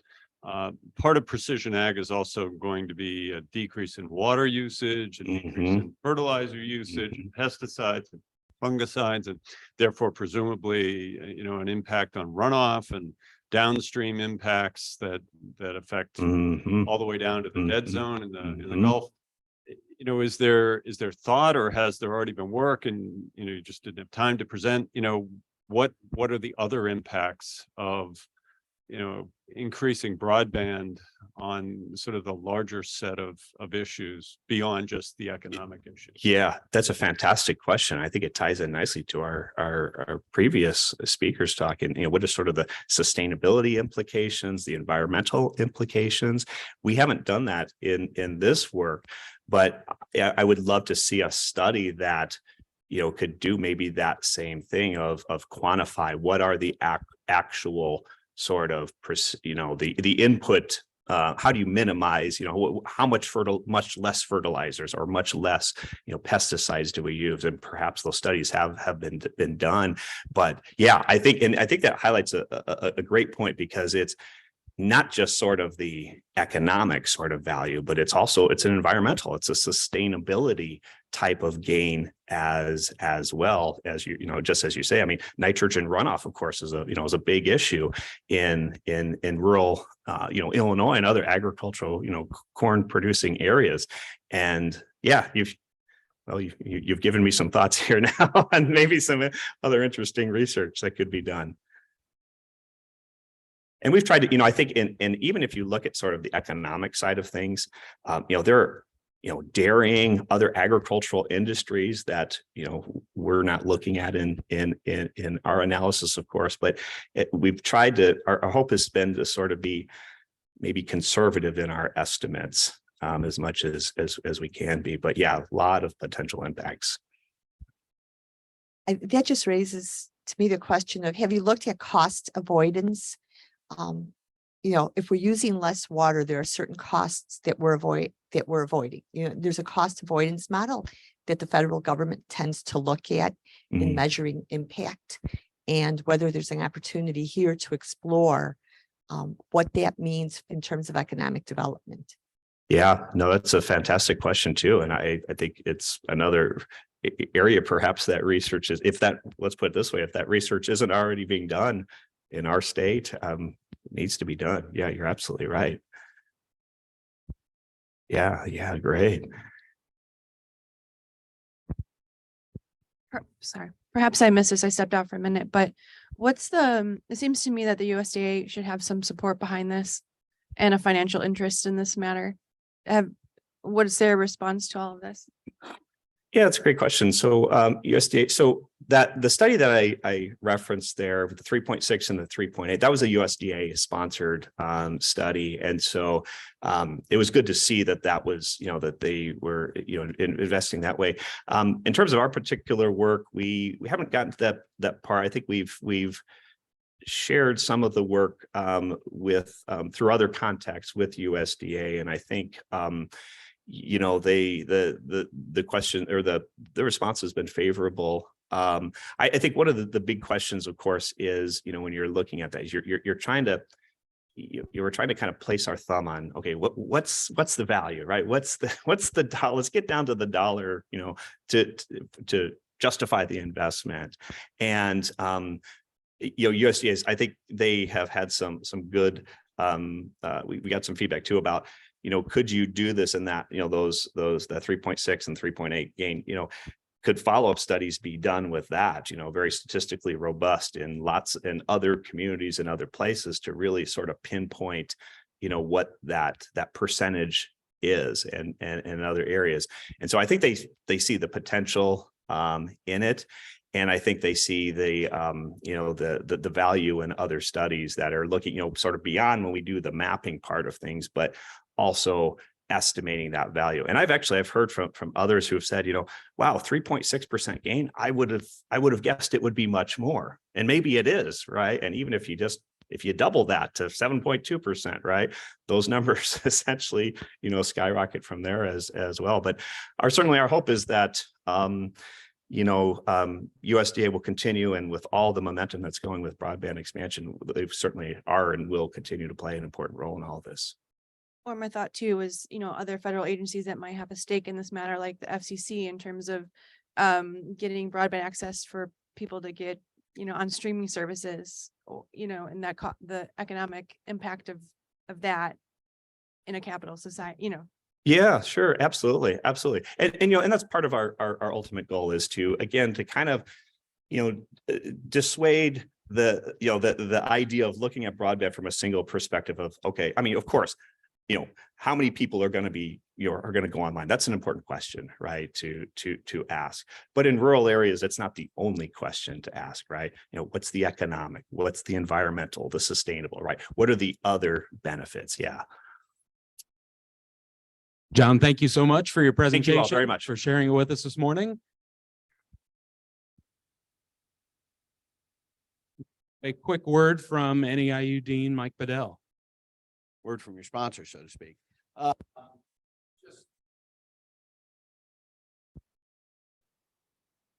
least they're testing a new system. So if you hear some funky noises, announcements, we don't have to leave. That's all there is. Everybody know, so you weren't wondering. Thanks. Thank you, Mike. And we will take a 5-minute break here, just a quick stretch break. We'll be back with our next two Sustaining Illinois presentations.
Hello, can you see the screen?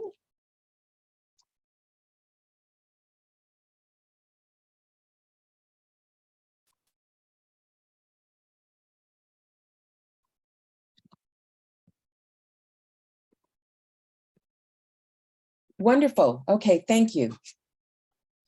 Well, good afternoon, good morning. Thank you very much for inviting me to present on the 2021 Cures Community Project Lab. I'd like to start by thanking the Illinois Innovation Network for funding provided to support this, this initiative. And okay, so first, I'd also like to acknowledge that the Cures CPL, as we call it in short, is the result. Can you hear Yes. me? We're gonna get the people together. I'm sorry, I guess we'll start Oh. over, but let's get people together and do a quick introduction and then you can go ahead. Oh, my apology. I don't actually see on the screen what is happening. So We went on a short break, so people got up, stretched their legs and got a snack and we are ready to begin. So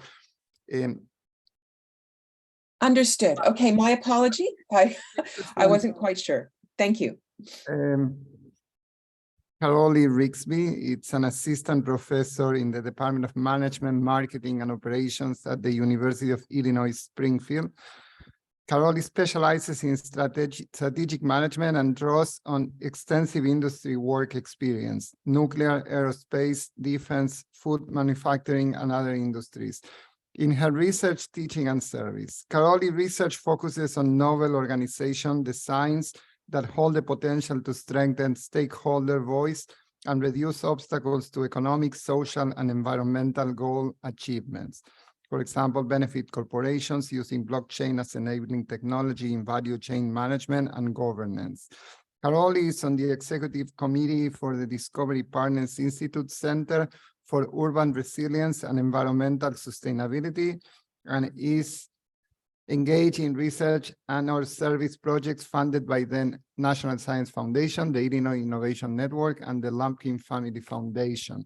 So Caroli will present on DPI Cures Community Project Lab, sustainable solutions for rural, small, and medium-sized Illinois community facing a changing climate. And I believe we have you on full screen, so go ahead. Welcome. Okay, well, thank you very much. And I appreciate being invited to present on the 2021 Community Project Lab.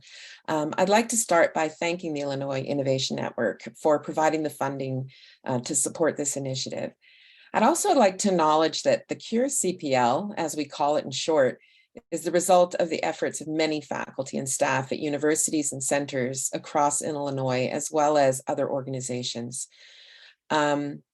And let me go ahead and advance here. It is not letting me do, I'm going to have to do it this way. Let me just go ahead and do it this way. This is the list of co-PIs that were on the Illinois Innovation Network grant application.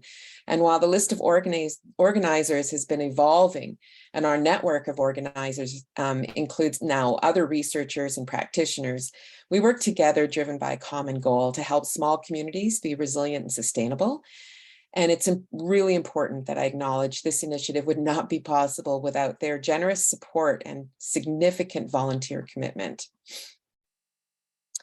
Okay, so for the agenda for today, I just want to go over a little bit of the background that led us up to this, to having the Community Project Lab, talk about our mission, talk about the goals of the 2021 event, and some of the outcomes for that, the process that we followed, and so on, and also talk about what's going on now.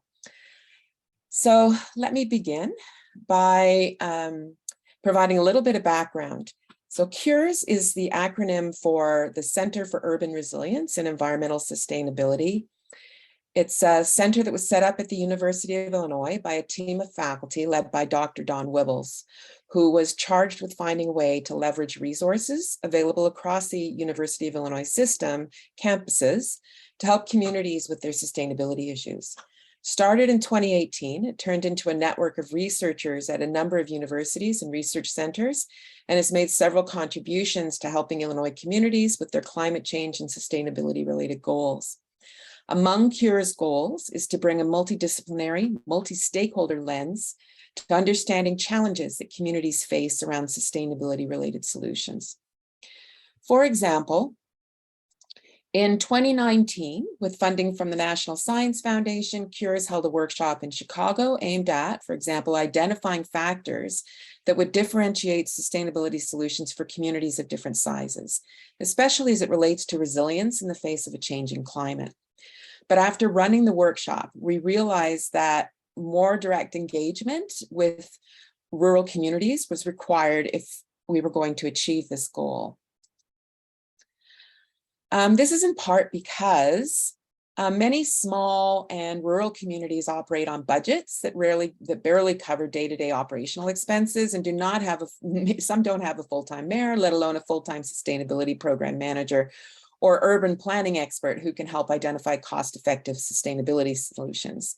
Also, solutions for smaller communities need to consider several contextual factors about the communities in which these solutions are being implemented. Yet, as the fourth National Climate Assessment points out, small rural communities face significant economic risks from changes in rainfall patterns, tornadic storms, delays in planting seasons, heat, threats from pests, and so on. Okay. So our mission so we decided to create what we called the Community Project Lab. Now, it had a different name earlier.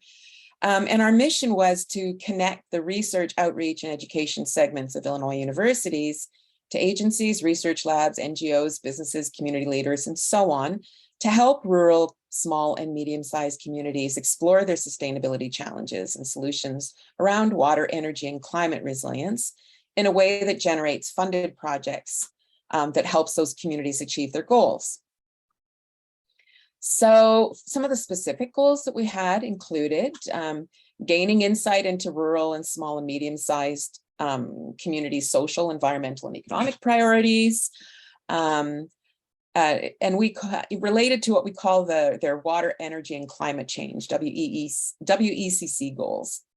And the second was to look at how those strategies could be developed that help identify those identify and address their priorities, and then to extend and create a resource network that could help communities, especially of those small rural communities that do not have access to the resources that maybe being part of a large metro area could afford, to be able to help them get access to networks that could help them in that space. Then we wanted to look at integrating and sharing the findings that we found about needs and obstacles and solutions related to water, energy, and climate related issues. And to really maybe, out of this as well, to help understand what the differences are in comparison to the more urban centers. And that's an important goal for us as well. And then we wanted to make sure that projects were actually launched that would be able to help communities. And so we came up with this idea of a project lab where we would identify projects and try to help communities with a target of addressing at the lab about 30% of the identified overlapping community priorities. And then we wanted to see what we could do in terms of using this information to help shape policy and establish some mechanisms for keeping the momentum up on this initiative, and to be able to monitor projects that come out of the process. So we designed a community engagement process that started with, it really put rural communities, small communities, up front in the process in terms of understanding their needs. And so the first step of our process was to collect information on what those community needs and priorities were, and to analyze them, and then to go on a search for projects, candidate projects, which we called, they could be policy related, education related, research related, or what we would call turnkey projects. And by turnkey, we mean these are existing projects within different centers, programs, agencies that are actually already designed and to support communities with those specific needs, and for which many of which we have found already offer significant funding to help communities. And then we wanted to, in the process, communicate the programs and the activities and the projects, and then conduct a community project lab, as we call it, where you get the community representatives together to discuss what we've learned and to help connect them to those projects, and also to help them grow their resource network in that space, especially around their stated needs and priorities. And then, of course, we wanted to keep the momentum going and try and find a cycle moving forward with this as well. So it started in 2021. Our activities started in 2021, so it's relatively new.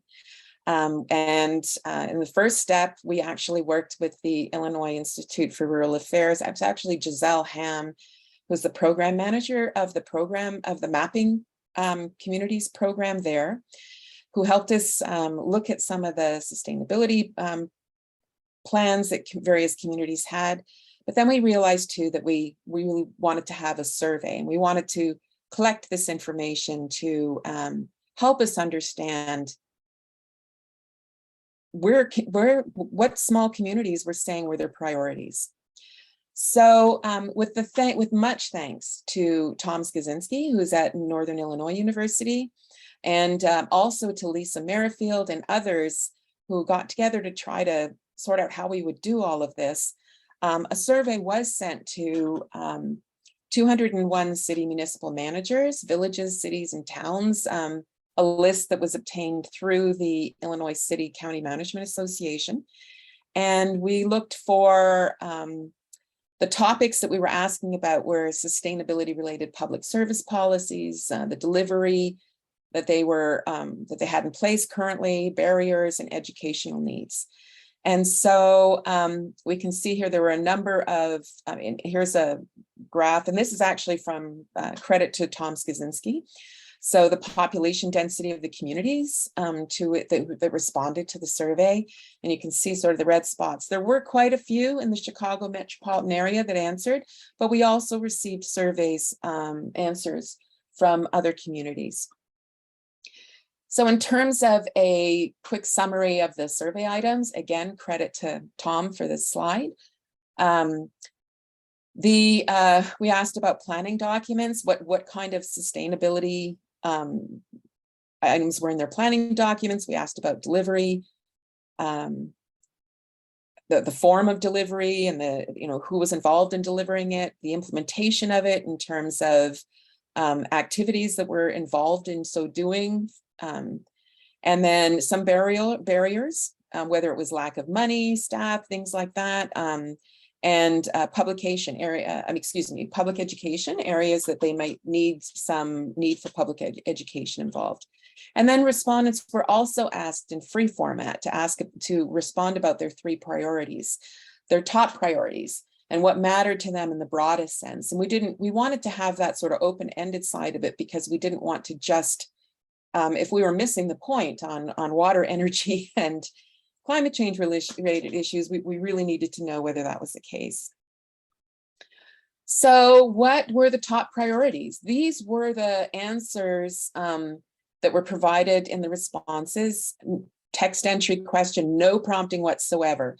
And in summary, it really came down to issues around water systems for communities, their stormwater, wastewater management, and drinking water quality and access, and around energy efficiency and transitioning to renewables.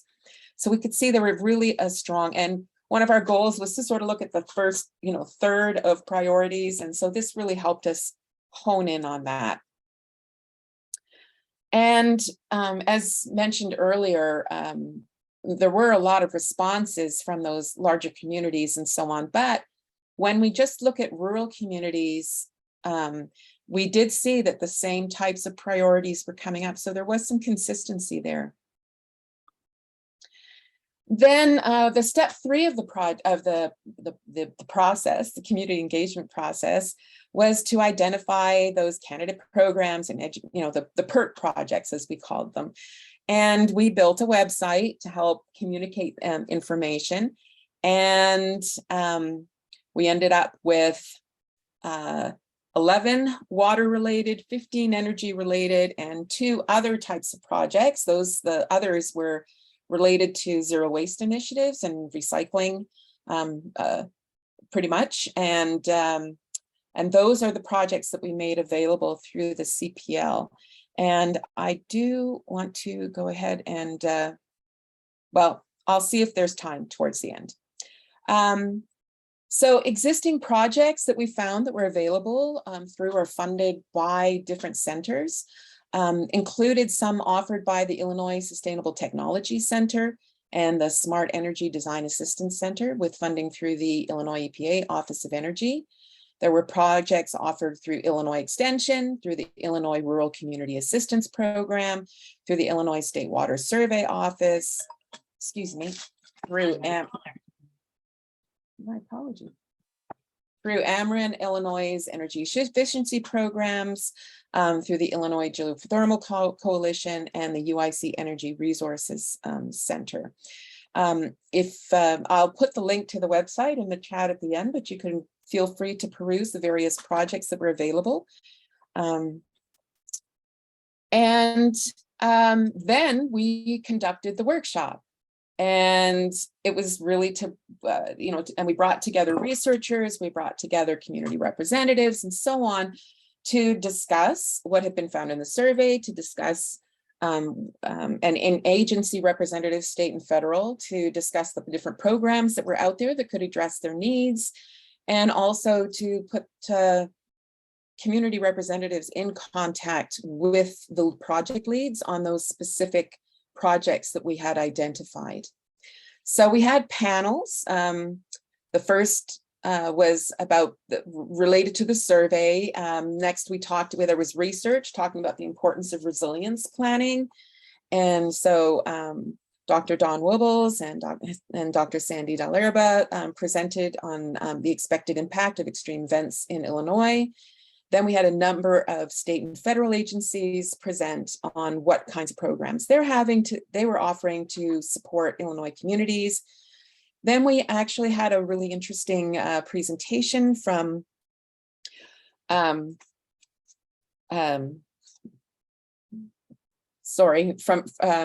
Murphy from Northern Illinois University, helping us understand some of the benefits of looking at regional cooperation in creating sustainable landscapes. And then and some discussion about the importance later, an additional panel where we discussed the importance of data and being able to collect data and what kinds of data are actually already available in small communities that can help for planning purposes. And then we had a session on water and a later session on energy, at which we discussed, there were also more panelists there talking about those specific areas, but at which we also discussed the various projects and what communities could do to connect to those. And all through this, we welcomed comments through and questions from communities. So it was our first time going through this initiative. And we were, in the end, in terms of the number of representatives who showed up, who were actually at the event, we ended up with 14 town representatives and some project leads, university subject matter experts, and so on, and federal agency representatives and so on. There were over 80 individuals at the event. And also that event was offered hybrid, so online and face-to-face. And we very carefully ensured that we were really trying to make sure that the online attendees had a great experience as well and could participate in the various sessions. And much thanks goes to Cody Pope with the University of Illinois Springfield, who was our technology person who helped with that event. In terms of the kinds of outcomes that we had, especially as they relate to our IIN proposal, we have several that have been achieved, and we're still en route to achieving more. So we did gain some insight, of course, into small community priorities around sustainability initiatives. We did that through the program documents, the survey, the community project lab held at UIS. We connected communities to resources. We also post-conference we connected them to resources. What we found were that the connections did not happen at the conference itself. It tended to happen afterwards. And we received questions from from communities through the mapping program that Giselle Ham at IIRA, Western Illinois University, is running. And we were able to connect some of those communities with projects, and they are now getting some help in that space. And the second, let me back up. In terms of connections, building on that further, we've really built a strong network. There were 7 IIN hubs involved in this, and the collaborators for the 2021 side of things included a number of different centers. So that has been, building that network has been a tremendous, it's really been helpful, and it helps, it's really helping communities, helping us know how to connect communities to various projects as well through the expertise of all of these centers and the individuals working there. Another thing we've done is secured follow-on funding. So the Lumpkin Family Foundation is now sponsoring the 2022 lab. I would also say that the IIN the Illinois Innovation Network is also sponsoring the 2022 work that we're doing as part of the initial grant. We had planned originally to do a 2-day conference. Because of COVID and other things, we ended up splitting it up. And so that this work from the 2021 funding is an ongoing process. Other outcomes, we've had numerous presentations on this work. One to the Governor's Rural Affairs Council, to the Illinois Innovation Network, to the Carbondale Resilience Fair, a very short presentation to them, but also to the Illinois Climate Change Working Group. And Tom Skaczynski has done presentations on behalf of the CPL as well, and through, especially because of his involvement in the work on the survey, to the American Society for Public Administration, Dale S. Wright Symposium on intergovernmental issues of the Biden presidency, and also to the International City Council Management Association at their 108th conference. And so that brings us to keeping the momentum going. And so we are now in our second cycle, and we realized that there's a lot more, I should say also, out of the conference, what we learned as well was that communities really just want help with projects. They just want, how do we get the funding? How do we get going with these projects? And so, we really stepped back and thought about what the needs are in putting together these meetings and how we're actually connecting with communities. So, we entered the new cycle this year.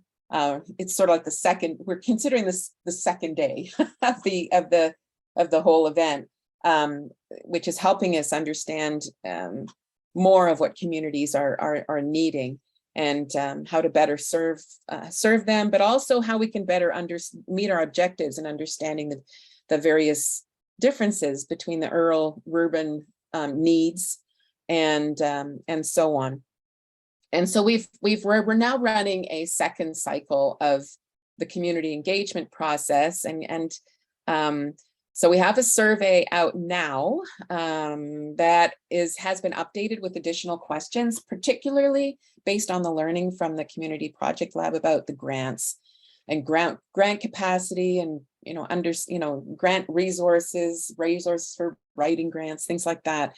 And we, and again, credit to Tom Skaczynski. I would say another outcome of this has been that the center which Tom Skaczynski is working with is now also supporting the running of this survey for at least the next couple of years. And so far, 400 or so survey invitations were sent out with 160 returned. That's a 36% response rate. One of the things we're finding, and it's been one of the surprising things for this, and we're delighted, is that the response rate has been so huge to the survey that we're running, and that's of interest, of course, to many individuals understanding, and many centers and organizations understanding what's going on with small and rural community priorities. What's going, so we're now in the process also of identifying the projects for the next CPL, which is actually happening next Friday at the University of Illinois Springfield. So we're still trying to, we've identified a few new projects, and we have some that were funded last year that may not be available this year.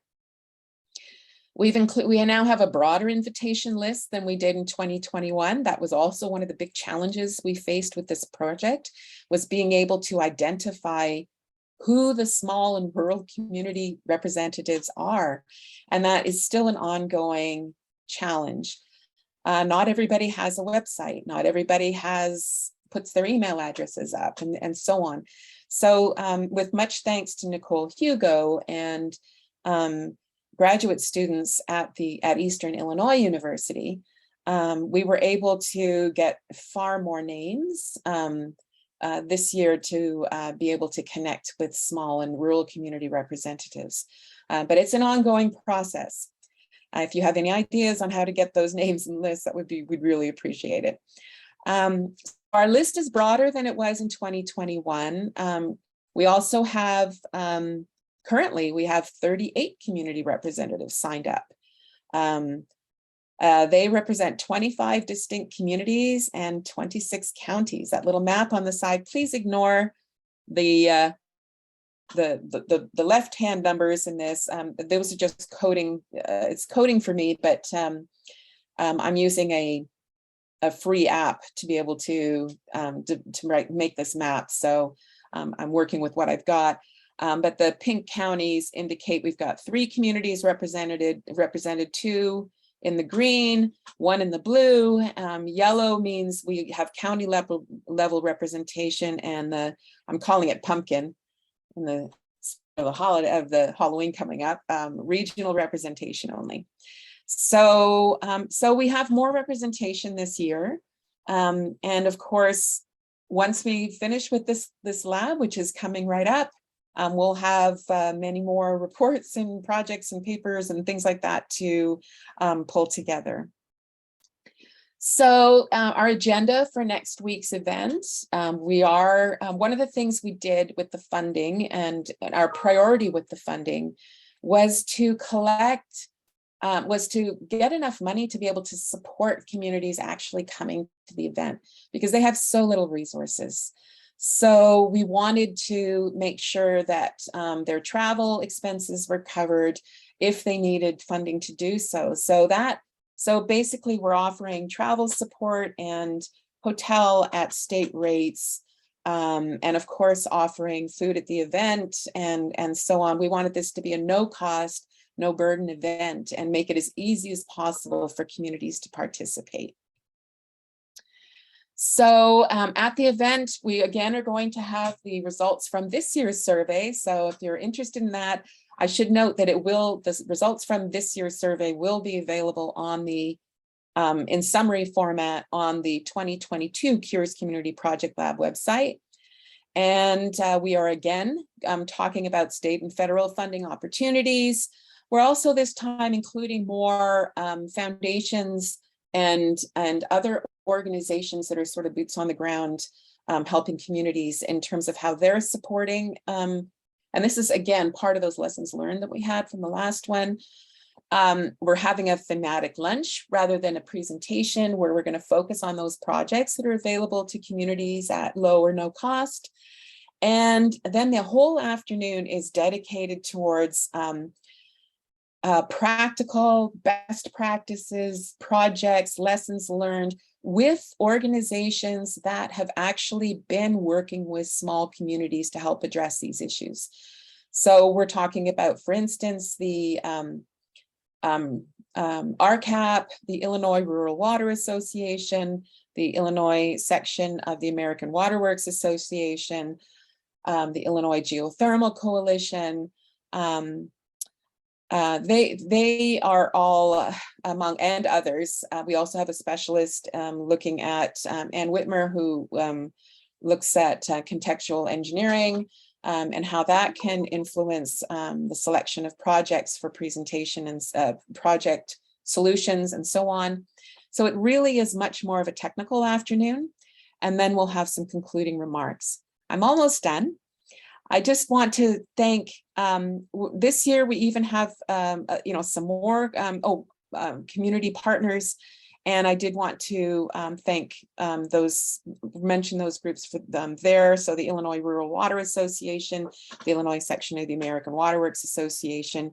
Much thanks as well to Amy McMorrow Hunter from the Climate Economy Action Network, and also from we also have the Prairie Rivers Network, Amanda Pankow there, and others. There's just so many individuals involved in this project, and I feel like I'm missing names, but much thanks to everybody for this tremendous network for helping put this together. Now, that said, if you have ideas, we are welcoming collaborators. If you have ideas for how to get the word out, for how to continue this program longer term, things like that, we're most interested in that. What matters most is how do we connect those small communities with projects that can help them. And so if you have any questions, there's a lot more information about CURES and the Community Project Lab and the engagement survey available at these links, which I will be happy to post. But let me go ahead and stop sharing, and I think that will bring me back to the Zoom session so that I can do that.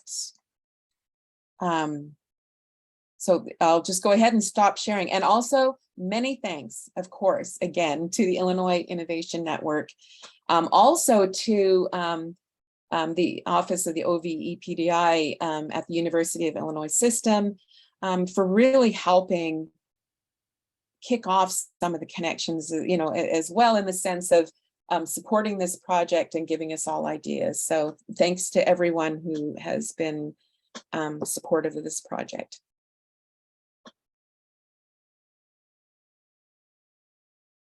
And I'm open for questions.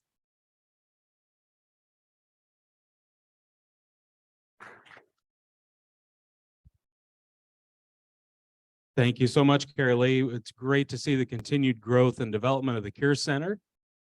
And we'll open it up to questions. We have time for just a couple here in the room or via Zoom chat.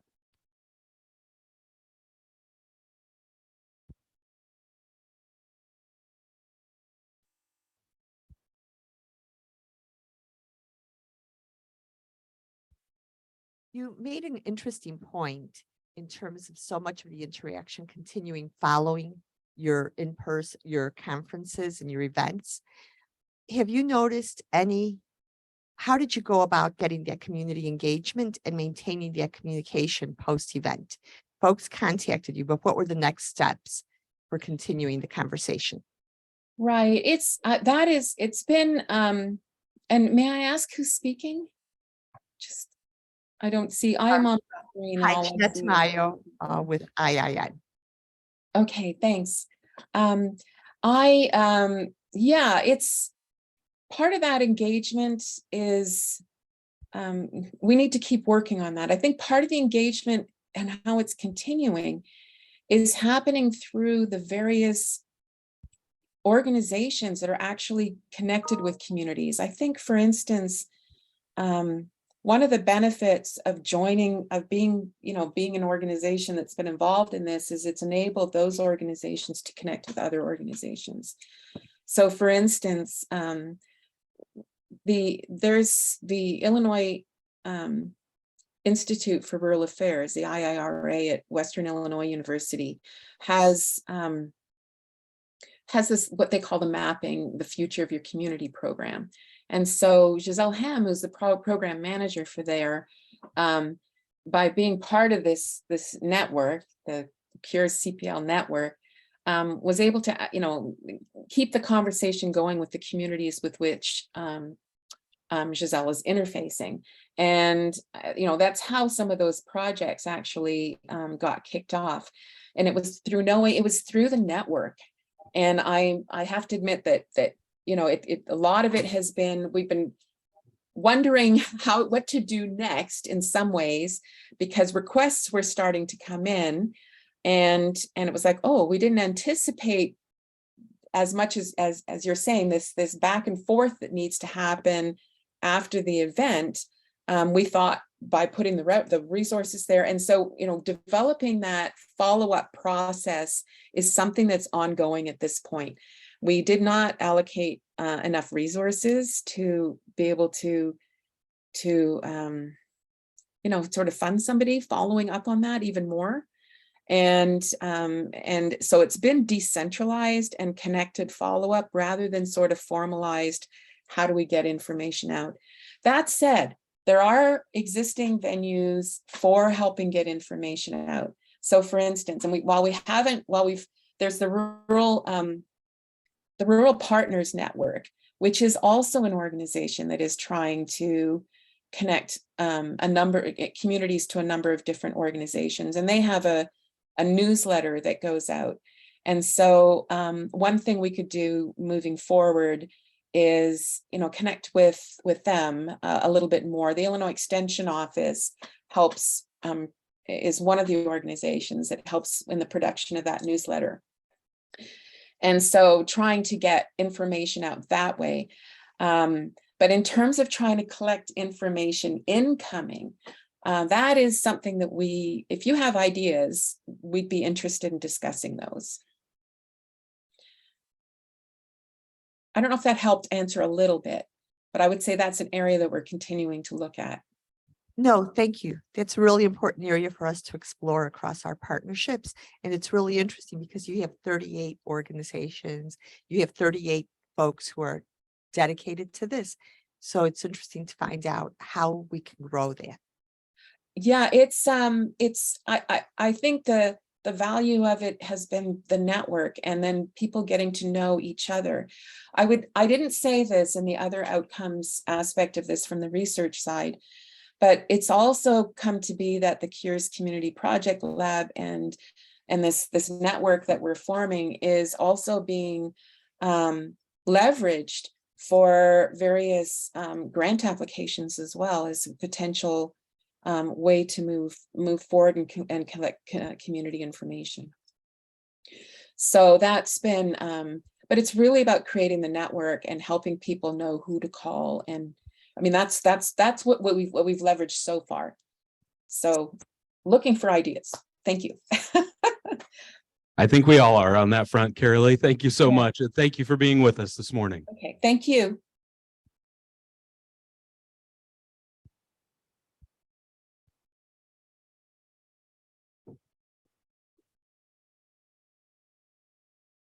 It's my pleasure to welcome a presentation on the modification of basal flavor via adjustment of light environment. Keith Cadwallader is professor of food chemistry in the Department of Food Science and Human Nutrition at the College of Agricultural, Consumer, and Environmental Sciences, ACES, at the University of Illinois, Urbana-Champaign. His main research interest is centered on the study of food flavor as it relates to overall food quality. He has made significant contributions to three main research areas: identification and characterization of key flavor aroma compounds, 2, determination of the interaction of flavor compounds with food matrix components. And 3, development of methods to stabilize labile potent flavor compounds. In recognition of his research efforts in the field of flavor science, he received the 2007 Stephen S.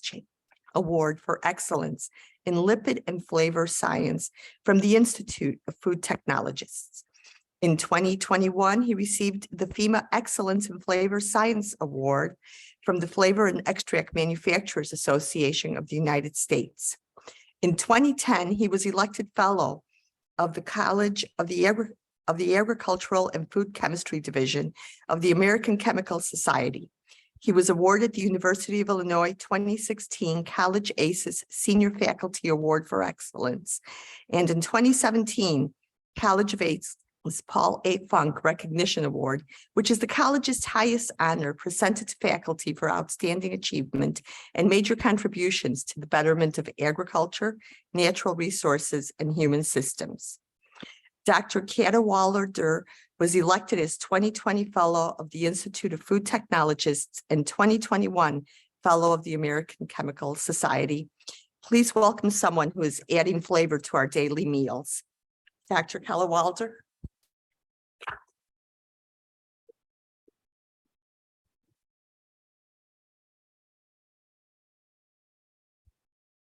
Give me a second to navigate this thing. Okay. I assume I can advance with this thing. Okay. Usually you're supposed to do this before you get up and speak, but anyway, it's a pleasure to be here. I'm glad to give this update. Normally my collaborator, Kevin Martin, would do this, but he asked me to step in for him for a number of reasons, and I was glad to do so. So he and I have been working together for about 2 years on this project, similar projects. And he's the engineering side of these projects, and I'm the flavor side. So I look at mostly the impacts of whatever he's doing as far as the engineering goes. So I'm sort of like giving him the guidance and answers to whether or not his approaches are working. It's tough to do, actually, if you've ever done collaborative research with materials in particular, if you're about 3 hours apart, driving wise, to ship labile, delicate materials, that being in this case basil, live basil plants, hoping the UPS or the United States Postal Service takes care of your product, and they won't. So we have figured out other ways. So I actually have one of my students here, Vince Yang, who's listed here. He has come up to NEIU to pick up samples and to train them on how to do some preparation, sample preparation, so that we can ship things without having to worry about the degradation of these plant materials. Anyway, it's been a great experience. I'll go over a few slides, sort of introducing the rationale as to, you start with, let's see, hold on. There we go. So a little bit about vertical farming is what I'm talking about today, by the way. And so when you talk about microgreens, most of them are made produced in a greenhouse or by vertical farming. So I'll talk a little bit about why, in particular, Kevin got involved with this because he was the driving force to getting started on this. And we'll talk about our couple projects that we're working on that are IIN supported. We'll look at our vertical farming concept and the operation. And then we'll look at one of our first projects was looking at the effects of light. We can control light and the wavelengths of light inside a vertical farming operation, and that impacts the way the plants respond. So they grow differently or produce different metabolites and things like that. And then we'll look at, we had some challenges that we identified in that project. So we went further and we looked at selected odorants or flavor compounds in basil during growth and development, because we had some disappointments in that first step. We couldn't really get micro basils to produce flavor. They're beautiful, they're green, gorgeous, tasteless. So problem. So entirely tasteless, but not give them a little credit, right? So, okay, hold on a second. I can get going here. The clicker, I'm sorry, this thing won't work? Okay, yeah. Okay, so let's look at, I think we got motivated mainly because of looking at urbanization. Urbanization is the movement of people from rural areas into urban areas. It's been going on a long time.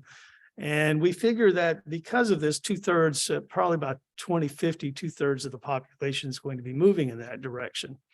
Well, that's a problem with food supplies because foods are produced outside of urban areas. And so it's better if you can produce closer to the source or the need. And so herein comes, vertical farming, because it's certainly a way you can do urban farming or indoor farming or greenhouse farming, that kind of thing. So this will hopefully alleviate some of the challenges in food supplies and getting food supplies, especially fresh foods, to that market. Okay, so you can look at agriculture in general. It doesn't exactly have a very light footprint, right? Uses a lot of energy, a lot of resources, a lot of water, and so forth. And that's going to continue. That's not really necessarily that easy to change. We're always going to have regular agricultural practices, but we have to move somewhat into more urban ones because of mainly challenges to that system, which are mainly global, basically looking at climate change. So in some areas where you maybe grow, we've seen this in the past, we've seen crops move from one place to another, mainly because of challenges in continuing to grow that particular type of crop in that environment. So it either moves north or it moves to a drier environment or wetter environment, whatever. They just tend to do that. And you can do that, but there's a point where it's not sustainable. You can't meet the demand. So maybe perhaps with some good engineering practices and use of vertical farming, we can meet that demand. Okay, so as we grow as a population, and we're going to continue to grow as a population, we're going to more or less run out of resources, at least traditional resources, what we think of. Do we have enough land to produce the food sources? But if you think of just the name vertical farming, we're farming this way, right? Not this way. So you need less space to do the same sorts of agricultural practices that you would do traditionally. Okay, so we just basically, do we really want to use, if 80% of the arable land is in use, do we really want to use the other 20%? I mean, should we maybe reserve a little of that for future, something like that? So anyway, vertical farming, when you look at it, will reduce transportation costs because the urban farm is close to the source or where the material will be used, like restaurants or grocery stores and so forth, just down the street. Okay, so overall, when we look at vertical farming, has the potential to satisfy future and current urban demands for agricultural products. And, don't take my word for it, it's already being done. Okay, it's a multi-million, or even in the Chicago area, multi-million-dollar operation. The thing is, there's lots of improvements that can be made through technology, so we can improve what's already started.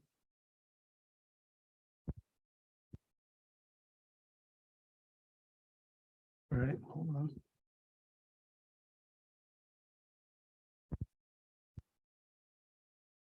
Maybe you can advance the slide for me.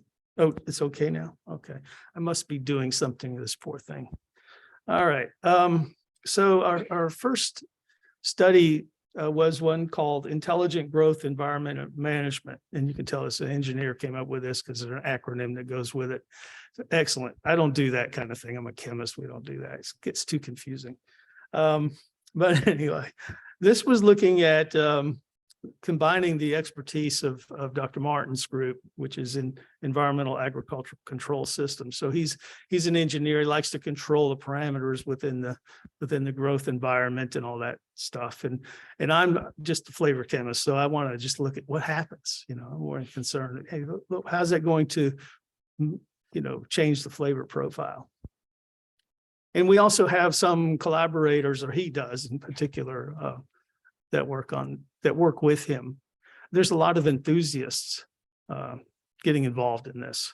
So we always like to get their input, because these are the ones that have bought in already into doing this, right? And so all they need is help, right? Especially in control systems and managing the operation. So the first one we wanted to probe was looking at light quality, which is basically varying the wavelengths of light. And through, cutting edge control systems, and look at how that enhances or changes the flavor of basil. The second one hasn't really, we're just now engineering it. It's looking at artificial intelligence and vision systems to monitor plant growth with feedback so that you can optimize the growth in real time. So if you see that your plants are getting sick, or they don't have enough nutrients or something like this, it can be seen before it's too late. And you can make a modification to the system, which would respond to that need. That's really cool. I have no idea how that works, but I'm interested in participating because it's very interesting. So we have another professor from NIU, Dr. Picardi, who will be, he's a computer scientist, and he will obviously write the software that will control the system. So that one's pretty interesting. I'm looking forward to seeing what's coming out of that. So I'll just go through some of the slides that Dr. Martin gave me, because he likes gadgets and stuff. Of course, he's an engineer. I do too. I have lots of gadgets in the lab. But so he's got a basic system, is basically feedback control. So you can have to control temperature, humidity, and obviously the watering of the plants and so forth. So all the environmental conditions, if precisely controlled, you can get a defined outcome, right? So the plants will grow a certain way and everything should be good. A lot of these are very much closed systems, so there's less chance of disease, right? And also so controlled that you don't have weeds and other issues, right? So you have very precise farming. And of course, all this means that you need to be able to have some handle or control over the system, right? So this, coming back to light capacity, you can take different, nowadays you can buy various LEDs that emit specific wavelengths. And these wavelengths you could do the whole full spectrum of, say, sunlight if you wanted to, but you can turn off certain wavelengths, right? Or turn on certain wavelengths. And then that would change, or could change, the metabolism within the plant, the growth behavior, the color of the leaves, etc. And the idea is you have to have a mechanism, of course, to see, you have to have a target. So what do you want to optimize, right? You can't just do it and see what happens. You should have some idea, right, of what are you trying to optimize. In the case of basil, we were looking to optimize flavor, at least initially. Of course, growth and other things have to be monitored, because it's no point having good flavor with very little plant material, right? So you have to have both. So there's always a trade-off, of course. Control the hydroponics, of course. Lots of devices needed for that. A lot of these things are off the shelf. You can buy them because there are a lot of people doing vertical farming, at least hobbyists and small scale. I don't know if there's a huge operation, but there are huge operations that use largely, I don't know if there's one in Chicago, but they use largely robotic systems if they're going to do that, because you got to keep it clean. You can't have a lot of people running around. So it's best to keep it more or less automated. And of course, all these parameters are important. The difference is with indoor farming or vertical farming, you can control these things. If your agriculture is outdoors, you have very little control over these things, right? Which in a way from a flavor standpoint, sometimes is better.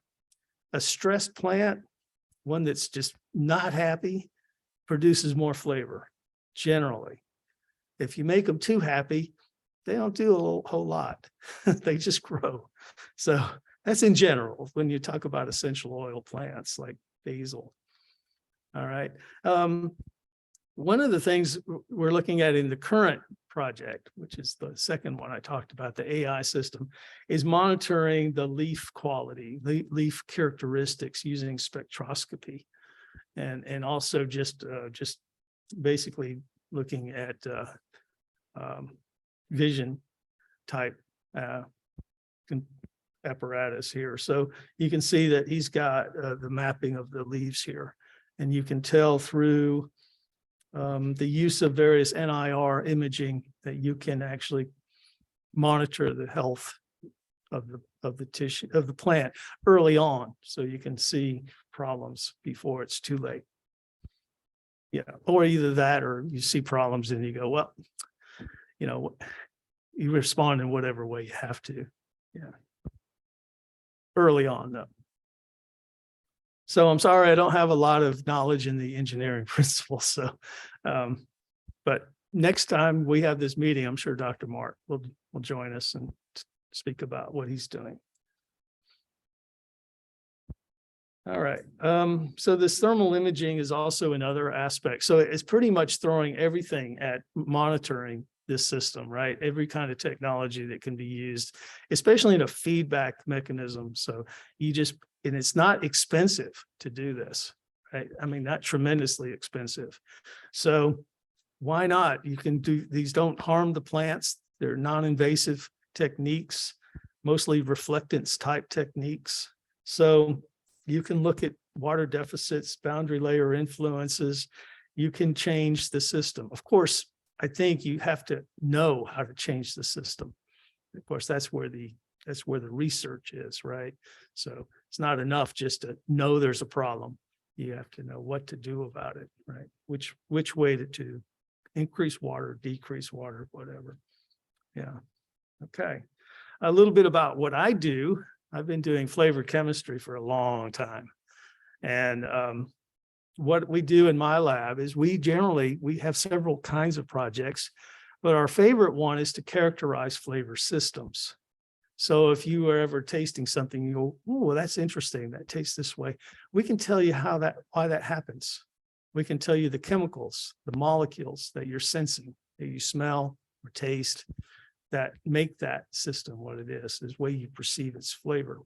So we do that with a long series of steps. It takes generally a student about 2 or 3 years to finish a project like this. So, you know, but this one fit right into us. We have done work with basil in the past, but we really wanted to get this down to a few key odorants or compounds in basil that we could use as indicators of flavor quality. Okay. A lot of people are interested in basil. It's a really popular herb, right? There's been a lot of studies on it, and we do know a few things. It does respond to environmental conditions. Its flavor, if you grow the same exact seeds in 2 different parts of the world, you'll get a different flavor profile completely. You won't even know they're the same plant. You can't tell from the chemical profile. So we thought, well, that's a good one to study in this case. It's quite responsive to environmental conditions, right? So this is why we did it. So my work, we mostly focused on just analyzing using GC mass spectrometry or gas chromatography mass spectrometry, the components, and we have very accurate ways to quantitate them. So it's challenging with fresh plants. Because they degrade so rapidly. So you can't just put them in a blender. They'll turn black and they'll smell like grass, right? So you have to control the conditions. So we spent a lot of time developing very specialized techniques to analyze these flavors. So we're pretty confident we can do it pretty well. All right, so what we did, general approach to this impact of lighting project is we looked at, the density I have here is about 0.085 grams per linear per cubic inch density. And I'll show you some pictures of the mats of the microgreens. The conditions are generally ambient and about normal relative humidity around 60%. We used 9 different LEDs, 4 different or unique conditions. And then we looked at the flavor analysis by GCMS, looking at 7 typical or type flavor compounds that are important. Here are the lighting conditions. I can't explain why these were chosen. It's based mainly on literature that Dr. Martin chose these, but they're different. They emphasize different wavelengths and that are known to cause some response by plants, at least based on literature. What we can see is, I'm sorry for the complexity of this slide, but it's very hard to, these are all the 1-1, 1-2, 1-3, 1-4 replications. Okay, so these are from under the same conditions, but different trays.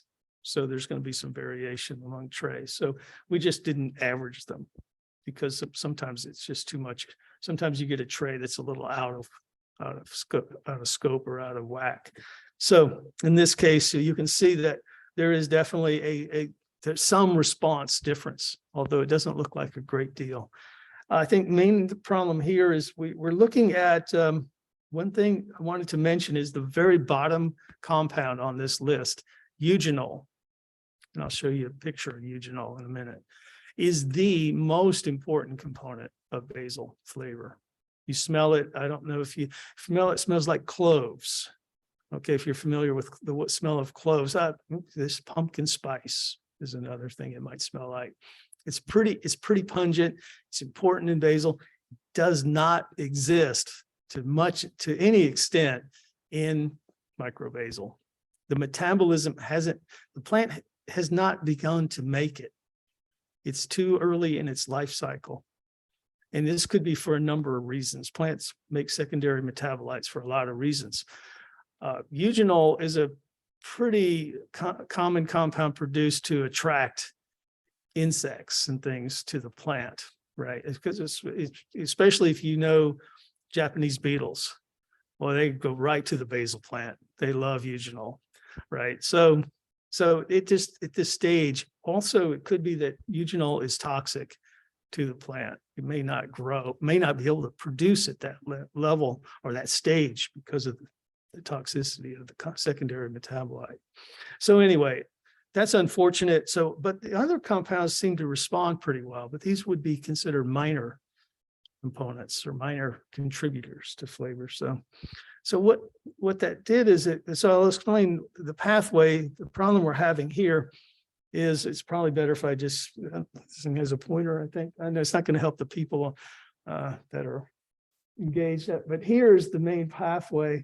So it turns out that this pathway, eugenol, is being converted to this eugenol methyl ester using this oxygen methyltransferase, which is upregulated in the young plants, and then it's downregulated later, and so it accumulates later when the plants mature.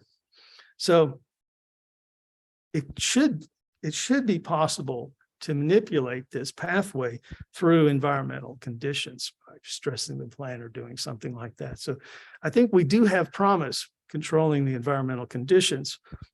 It's just that right now at the stage that we were at, it didn't look particularly hopeful that we could do it at the micrograin stage or the microbasil stage. So we did this work, my student and I, we decided we'll just go to the greenhouse.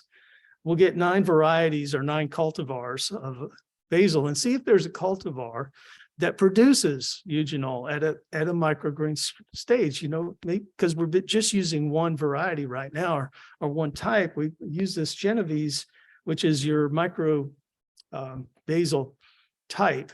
It germinates really well.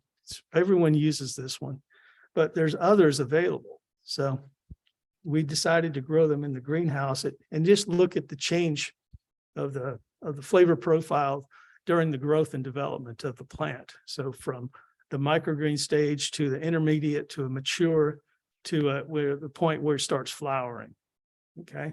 And so knowing that it's going to change, but we wanted to see if we can find a variety that would, say, produce more pungent basil flavor, because ultimately in the microgreens, they really have to have a punch. You know, they really have to have good flavor. That's what they're used in culinary applications. So not just pretty. Yeah, that's parsley. But in this case, we're talking about basil, which definitely has flavor applications. All right, so we looked at the growth days, and we picked out of the 9. I'm only going to talk about 2. It's just too many to talk about. But the one that showed the most promise was this dwarf Greek variety, and unfortunately, it's a dwarf naturally. It doesn't grow particularly big, but it produces a ton of flavor. And also it reaches microgreen stage at about the same time that the normal microgreen basil does.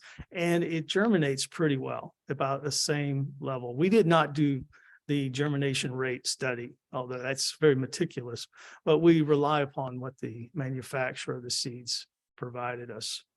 So it's these 2 plants are very different. Of course, the one is a little bit more, say, well, it's larger, bigger leaves and so forth. The dwarf is smaller, but it packs a lot more flavor, and it's quite striking.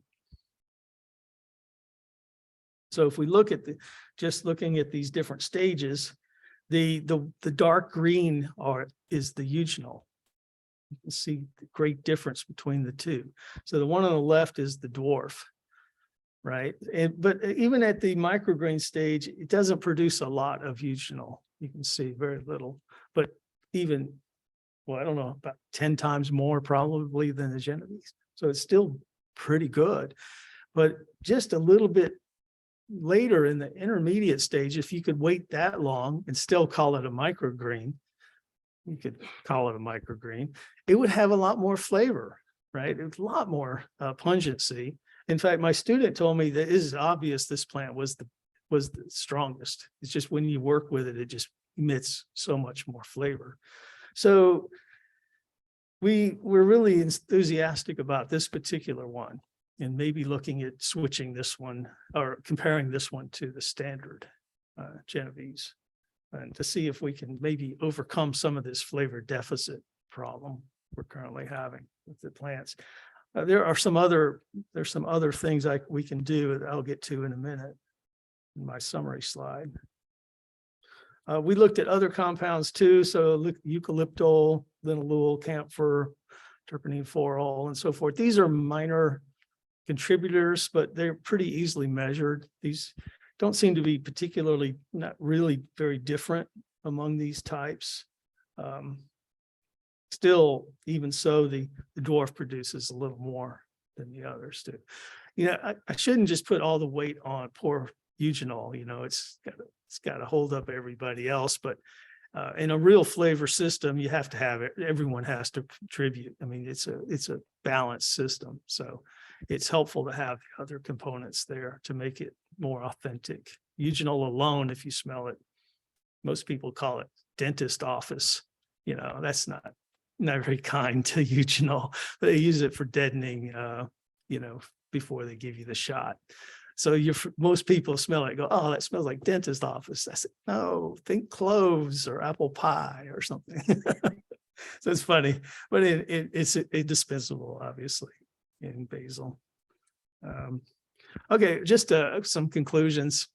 It seems like this eugenol or oxygen methyl transferase is the key enzyme that we need to try to manipulate in some way, either environmentally or maybe genetically, although we haven't found anybody that's willing to genetically modify basil.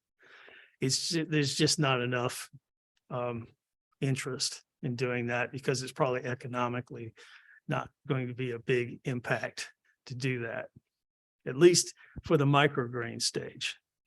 Because most basils will produce eugenol later in the growth cycle towards harvest time. So yeah, it would be interesting to do it mainly academic. That's why I do everything. I don't know, but money comes from people that have vested interest in making things happen, right? So, but anyway, so we think that drought, high ultraviolet light, pathogen attack, physical wounding, pheromones, and things like this, we know that affects the secondary metabolism of plants. We probably don't want to throw a bunch of pathogens in there, right, naturally, and we don't want to stress the plant with drought because we won't get a product. But we can control maybe the ultraviolet light or maybe even just normal visible light. So thinking maybe we still have some promise there. Gene modification I mentioned, but I think the microgreen, it's one of the more expensive microgreens. It's actually more expensive than most everything else. Because I think because it takes a little longer to grow, it's a little more finicky. But we have to boost that flavor to make it really popular. And so I think this dwarf green is a good start. We may want to do more varieties. Actually, we did 15. I presented, we have data for complete data sets for 9. Some kind of fell through the cracks. Things happen in a greenhouse sometimes. So, the person you hire to water something doesn't show up because they don't feel like it. Yeah, that's not good. You guys been there. Yeah, you have that kind of situation. But anyway, so that's been good so far. And so I think we'll pursue the dwarf Greek in the future. We may also look at other microgreens that are more responsive. Like if you look at mustards and radishes, wasabi, maybe I think broccoli, those are real popular, and they produce a totally different kind of flavor profile, but they're more similar to each other. They produce a lot of glucosinolates and pungent principles, including things like arugula. And they seem to produce more of those at the microgreen stage. So they seem to be quite spicy at that stage. So that might be one way to do it. The unfortunate part of that is those compounds are hard to measure. Really delicate dynamic molecules. They tend to change very rapidly. So, but we may do that if basil continues to give us this trouble. I'd like to just end with this picture, beautiful picture of the microgreens. They look great and they taste pretty decent. I wish they had a little more flavor. And of course, I'd like to thank the IIN for the funding and allowing us to pursue this interesting project, which sometimes we do them without funding. This one, it's nice to have someone who cares what we do and will give us a little bit of seed funding to get started.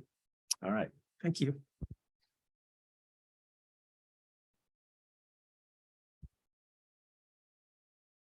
Oh. Thank you so much, Keith. Any questions here in the room or on Zoom? Any curiosity about flavors? I know a lot. Actually, just from hanging around, just learn things. But yeah. Umami, very good. I teach that course. How do I describe it? There actually is a receptor for it. It is a fifth taste, legit. It used to be thought that it was a complex sensation that was, maybe involved modification of other receptors, but there it is. The Japanese refer to it as delicious taste, but to me, it's like lobster is like a mouth filling and thickening and all that together. It's hard to describe. There's also one called kokumi. Even worse to describe. It's supposed to enhance all your flavor, all your taste, like all 5 sensations all at once. And those are all based on natural occurring molecules. So in the case of you have monosodium glutamate, right, for umami. And then you have tripeptides for kokumi. And it's a real subtle thing. The Japanese have done so much work in this area. They're so patient to do this kind of research. It's so hard to do it because it's a subtle thing. You know, it's a very, very, very subtle flavor but it's culturally been important to them for over 100 years. Yeah. They eat things just for the sake of umami. They just, you know, it's interesting. Yeah. I don't do that kind of research, but I do understand it to some extent. Yeah. Yeah, it's good. So do you have an interest in that for some reason? No, it's just confusing, probably. It's confusing. Yeah. Yeah, it's confusing. Right. I did have a question, and that was, you mentioned that there didn't seem to be as large of a market for basil or as much interest. Are there cultures that specifically use basil in their products? And what I'm thinking about is that there's a lot of micro products that are now available at the grocery store that are very culture specific. Yeah. So you might find cilantro in the Spanish stores and different types of things around the Asian markets, the different markets. Is there a culture that's associated with basil, and is there the ability to explore that? I don't know, because every time we wanted to buy basil, we had to order it from the manufacturer, and they would bring it to the store, but they weren't real enthusiastic about producing it. They had better sellers like mustard or broccoli, things like that, which were great on salads. The thing about basil is what do you do with it? I don't know. I mean, what do you do with a micro basil, right? I mean, it might be really good on like tomatoes or salad or something, right? If it's pungent enough, it makes a difference. But the other stuff's used on sandwiches and such because, you know, it's kind of more or less like a, you know, what we're familiar with those kind of micro type products. I don't know. I don't know if solving the flavor problem will make a difference at all. I mean, I couldn't tell you that for sure, right? Because I think they're just pragmatic, the growers.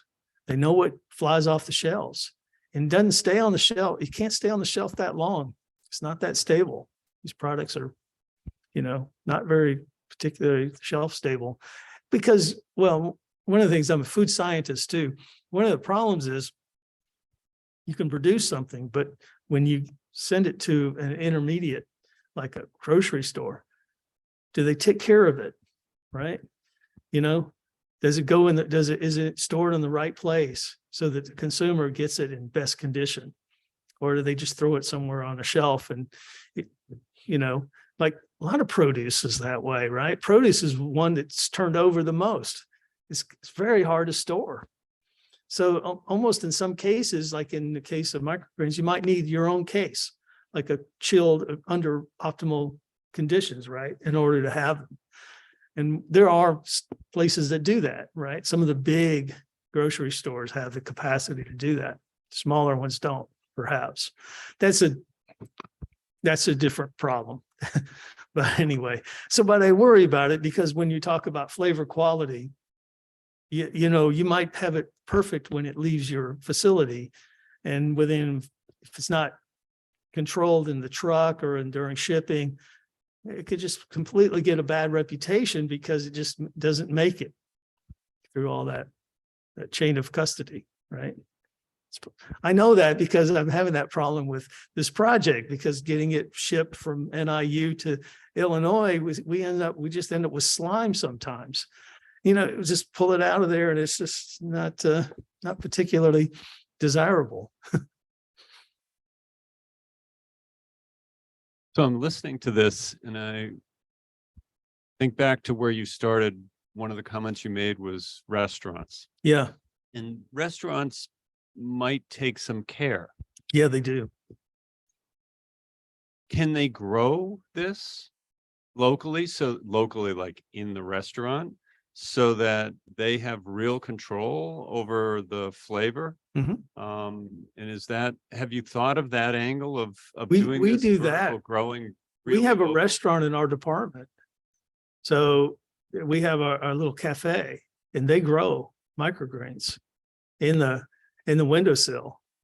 It's it's kind of, it is definitely, it's hydroponics, but it's not under such control, right? But just enough to produce some microgreens for the restaurant. Yeah, probably can if you have the space, right? The better thing would be to have a central location where there's one grower and just, branches out and basically responds to the demands of the restaurant, because the chefs are going to have to call for it. Really, it probably has to be driven.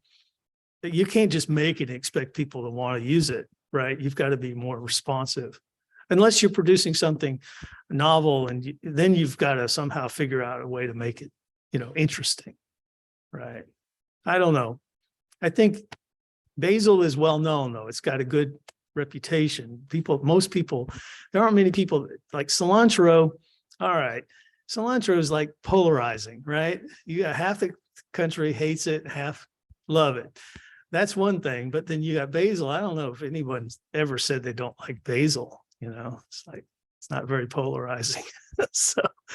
So basil, I haven't seen cilantro microgreens. So that could be interesting. Yeah, I'm a big fan of cilantro. We used to work on cilantro flavor too, but I love it. But I know people that just can't stand it. Yeah. Okay, that was fun. Thanks. Keith, thank you so much. All right. We appreciate you joining us.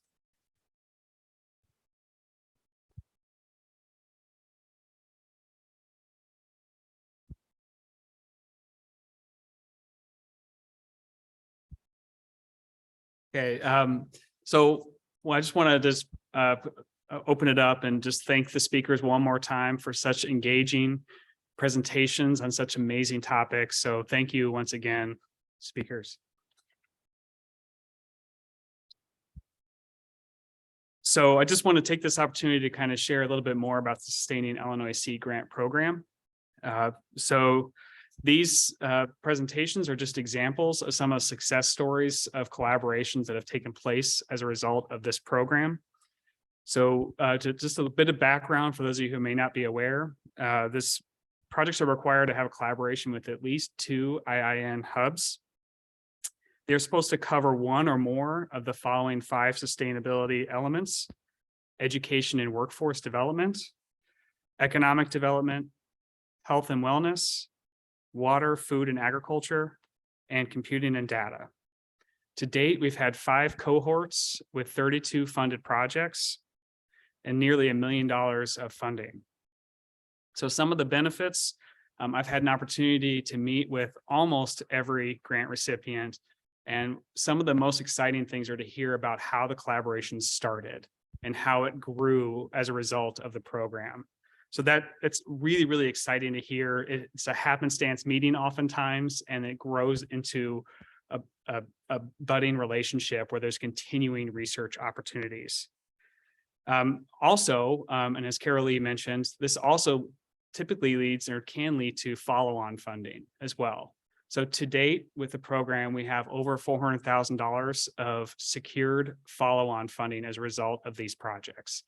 More to come. I saw several notes here about either proposals that have been submitted or proposals that are in the works. So I'm sure that number will continue to increase. Lastly, I just want to mention there is a new notice of funding opportunity out right now. So proposals are due by December 5th of this year. Be reviewing those and getting decisions out in January. And again, just kind of reminder, the maximum request is $30,000. So we are now at 11:55, right about 11:55. So we're going to take a 10-minute break, and then we'll be back for our keynote speaker. Thank you.